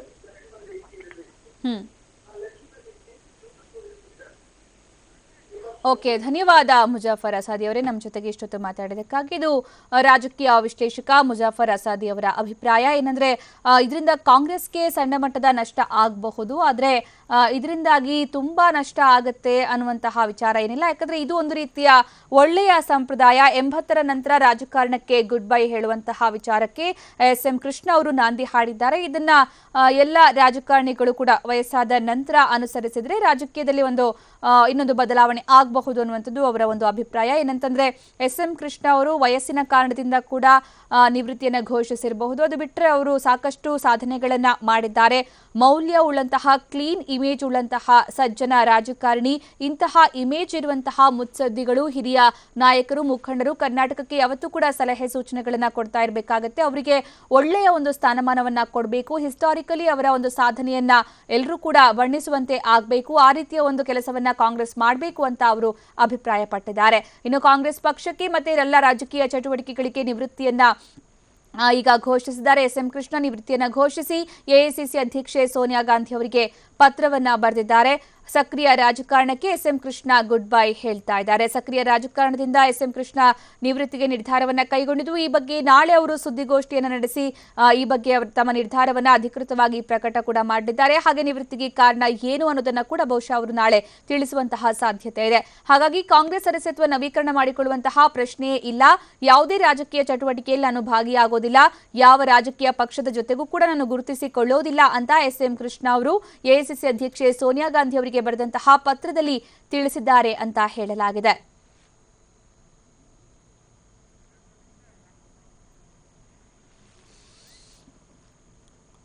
ಮಾಜಿ CM SM ಕೃಷ್ಣ ಇವತ್ತು ಸಕ್ರಿಯ ರಾಜಕಾರಣಕ್ಕೆ ಗುಡ್ ಬೈ ಹೇಳಿದ್ದಾರೆ. ಬಹುಶಃ ಇದು ಕೆಲವು ದಿನಗಳ ಅವರ ಚಿಂತನೆ ಅಂತ ಅನ್ನಿಸ್ತಾ ಇದೆ. ಸಡನ್ ನಿರ್ಧಾರವಂತೂ ಖಂಡಿತ ಅಲ್ಲ. ಯಾಕಂದ್ರೆ ಸಕ್ರಿಯ ರಾಜಕಾರಣದಲ್ಲಿ ತನಗೆ ಇನ್ನು ಭಾಗವಹಿಸೋದಕ್ಕೆ ಕಷ್ಟ ಆಗಬಹುದು ವಯಸ್ಸಿನ ಒಂದು ಕಾರಣದಿಂದ ಕೂಡ. ಅದರ ಜೊತೆಗೆ ಈಗಾಗಲೇ ಕೇಳಿ ಬರ್ತಾ ಇರುವಂತಹ ಅಭಿಪ್ರಾಯದ ಪ್ರಕಾರ ಕಾಂಗ್ರೆಸ್ ನಡೆಸಿಕೊಂಡಂತಹ ರೀತಿ ಕೊನೆಯ ಅಂದ್ರೆ ಈ ಒಂದು 2-3 ವರ್ಷಗಳ ನಡೆಸಿಕೊಂಡಂತಹ ರೀತಿ ಸ್ವಲ್ಪ ಅಸಮಾಧಾನಕ್ಕೂ ಕಾರಣ ಆಗಿರಬಹುದು ಅಂತ ಕೂಡ ಹೇಳಲಾಗ್ತದೆ. ಯಾಕಂದ್ರೆ ವಿದೇಶಾಂಗ ಇಲಾಖೆಯ ಮಂತ್ರಿಯಾಗಿದ್ದಂತಹ ಸಂದರ್ಭದಲ್ಲಿ ಅವರನ್ನ ಅರ್ಧಕ್ಕೆ ವಾಪಸ್ ಕಳುಹಿಸಲಾಗಿತ್ತು, ಕೈ ಬಿಡಲಾಗಿತ್ತು. ಅದಾದ ನಂತರ ರಾಜ್ಯದಲ್ಲಿ ಸ್ಥಾನಮಾನ ಕೊಡ್ತೀವಿ ಅಂತ ಹೇಳಿ ಇಲ್ಲೂ ಕೂಡ ಯಾವುದೇ ರೀತಿಯ ಮಹತ್ವದ ಸ್ಥಾನಮಾನವನ್ನು ಅವರಿಗೆ ಕೊಟ್ಟಿರಲಿಲ್ಲ. ಕೆಲವು ವಿಚಾರಗಳಲ್ಲಿ ಮಾತ್ರ ಅವರ ಸಲಹೆಯನ್ನ ಪಡ್ಕೊಳ್ಳಲಾಗ್ತಾ ಇತ್ತು, ಇನ್ನು ಕೆಲವು ವಿಚಾರಗಳಲ್ಲಿ ಅವರ ಸಲಹೆಯನ್ನ ಪಡ್ಕೊಳ್ಳಲಾಗ್ತಾ ಇರಲಿಲ್ಲ. ಅವ್ರನ್ನ ಕಡೆಗಣನೆ ಮಾಡಲಾಗ್ತಿತ್ತೇನೋ ಅನ್ನುವಂತಹ ಭಾವನೆ ಕೂಡ ಮೂಡ್ತಾ ಇತ್ತು. ಹೀಗಾಗಿ ಇನ್ನು ಮುಂದೆ ಪಕ್ಷದಲ್ಲಿ ಮುಂದುವರಿಯುವಂತಹ ಯಾವುದೇ ಇಚ್ಛೆ ಇಲ್ಲ, ಹಾಗೆ ರಾಜಕಾರಣ ಕೂಡ ಕಷ್ಟ ಆಗಬಹುದು ಅನ್ನುವಂತಹ ನಿಟ್ಟಿನಲ್ಲಿ SM ಕೃಷ್ಣ ಅವರೀಗ ಸಕ್ರಿಯ ರಾಜಕಾರಣಕ್ಕೆ ನಿವೃತ್ತಿಯನ್ನ ಘೋಷಿಸಿದ್ದಾರೆ ಅಂತ ಕೂಡ ಹೇಳಲಾಗ್ತಾ ಇದೆ. ಏನೇ ಆದ್ರೂ ಕೂಡ SM ಕೃಷ್ಣ ಅವರು ಕರ್ನಾಟಕಕ್ಕೆ ಕೊಟ್ಟಂತಹ ಕೊಡುಗೆ ಅಪಾರ. ಅವರ ರಾಜಕೀಯ ಅನುಭವ, ರಾಜಕೀಯ ಆದರ್ಶ, ಮೌಲ್ಯಗಳು ಈಗ ಅದನ್ನ ಇಂಪ್ಲಿಮೆಂಟ್ ಮಾಡೋದಕ್ಕೆ ಕಷ್ಟ ಆಗಬಹುದು. ಹಾಗಾಗಿ ಈ ಒಂದು ಸಂಘರ್ಷ ಅಂದ್ರೆ ಜನರೇಷನ್ ಸಂಘರ್ಷ ಏನಿದೆ ಈ ವಿಚಾರದಲ್ಲಿ SM ಕೃಷ್ಣ ಅವರು ಹಿಂದೆ ಸರಿದಿರಬಹುದು ಅನ್ನುವಂತಹ ಅಭಿಪ್ರಾಯ ಕೂಡ ಕೇಳಿ ಬರ್ತಾ ಇದೆ. ಇನ್ನು ಈ ರೀತಿ ರಾಜಕಾರಣಿಗಳು ಕೂಡ ನಿವೃತ್ತಿಯನ್ನ ಹೊಂದಬೇಕು, ರಾಜಕಾರಣಿಗಳು ಕೂಡ ನಿವೃತ್ತಿಯನ್ನ ಹೊಂದ್ತಾರೆ ಅನ್ನುವಂತಹ ಒಂದು ಸಂಪ್ರದಾಯಕ್ಕೆ ಇವರು ನಾಂದಿ ಹಾಡಿದ್ದಾರೆ ಅಂತ ಕೂಡ ಹೇಳಲಾಗ್ತಾ ಇದೆ. ಈಗಾಗಲೇ ಕರ್ನಾಟಕಕ್ಕೆ ಸಾಕಷ್ಟು ಕೊಡುಗೆಗಳನ್ನ ಕೊಟ್ಟಿದ್ದಾರೆ. ಮುಖ್ಯಮಂತ್ರಿಯಾಗಿ IT-BT ಕ್ಷೇತ್ರದಲ್ಲಿ ಸಾಕಷ್ಟು ಕ್ರಾಂತಿಯನ್ನ ಕೂಡ ಮಾಡಿದವರು. ಇಡೀ ಬೆಂಗಳೂರನ್ನ ಇಡೀ ದೇಶ ಎಲ್ಲೆಡೆ ಇಡೀ ವಿಶ್ವನೇ ತಿರುಗಿ ನೋಡುವಂತೆ ಮಾಡಿದಂತಹ ಮುಖ್ಯಮಂತ್ರಿ ಅನ್ನುವಂತಹ ಹೆಗ್ಗಳಿಕೆ ಕೂಡ ಅವರದ್ದು. ಈಗ ನಮ್ಮ ಜೊತೆಗೆ ಮಾತಾಡೋದಕ್ಕೆ ಕಾಂಗ್ರೆಸ್ ಮುಖಂಡರಾಗಿರುವಂತಹ VS ಉಗ್ರಪ್ಪ ಅವರು ಸಂಪರ್ಕದಲ್ಲಿದ್ದಾರೆ. ಉಗ್ರಪ್ಪ ಅವರೇ, SM ಕೃಷ್ಣ ಅವರೀಗ ಸಕ್ರಿಯ ರಾಜಕಾರಣಕ್ಕೆ ಹಾಗೆ ಕಾಂಗ್ರೆಸ್ ಪಕ್ಷಕ್ಕೆ ಗುಡ್ ಬೈ ಹೇಳ್ತಾ ಇದ್ದಾರೆ, ತಮ್ಮ ಅಭಿಪ್ರಾಯ?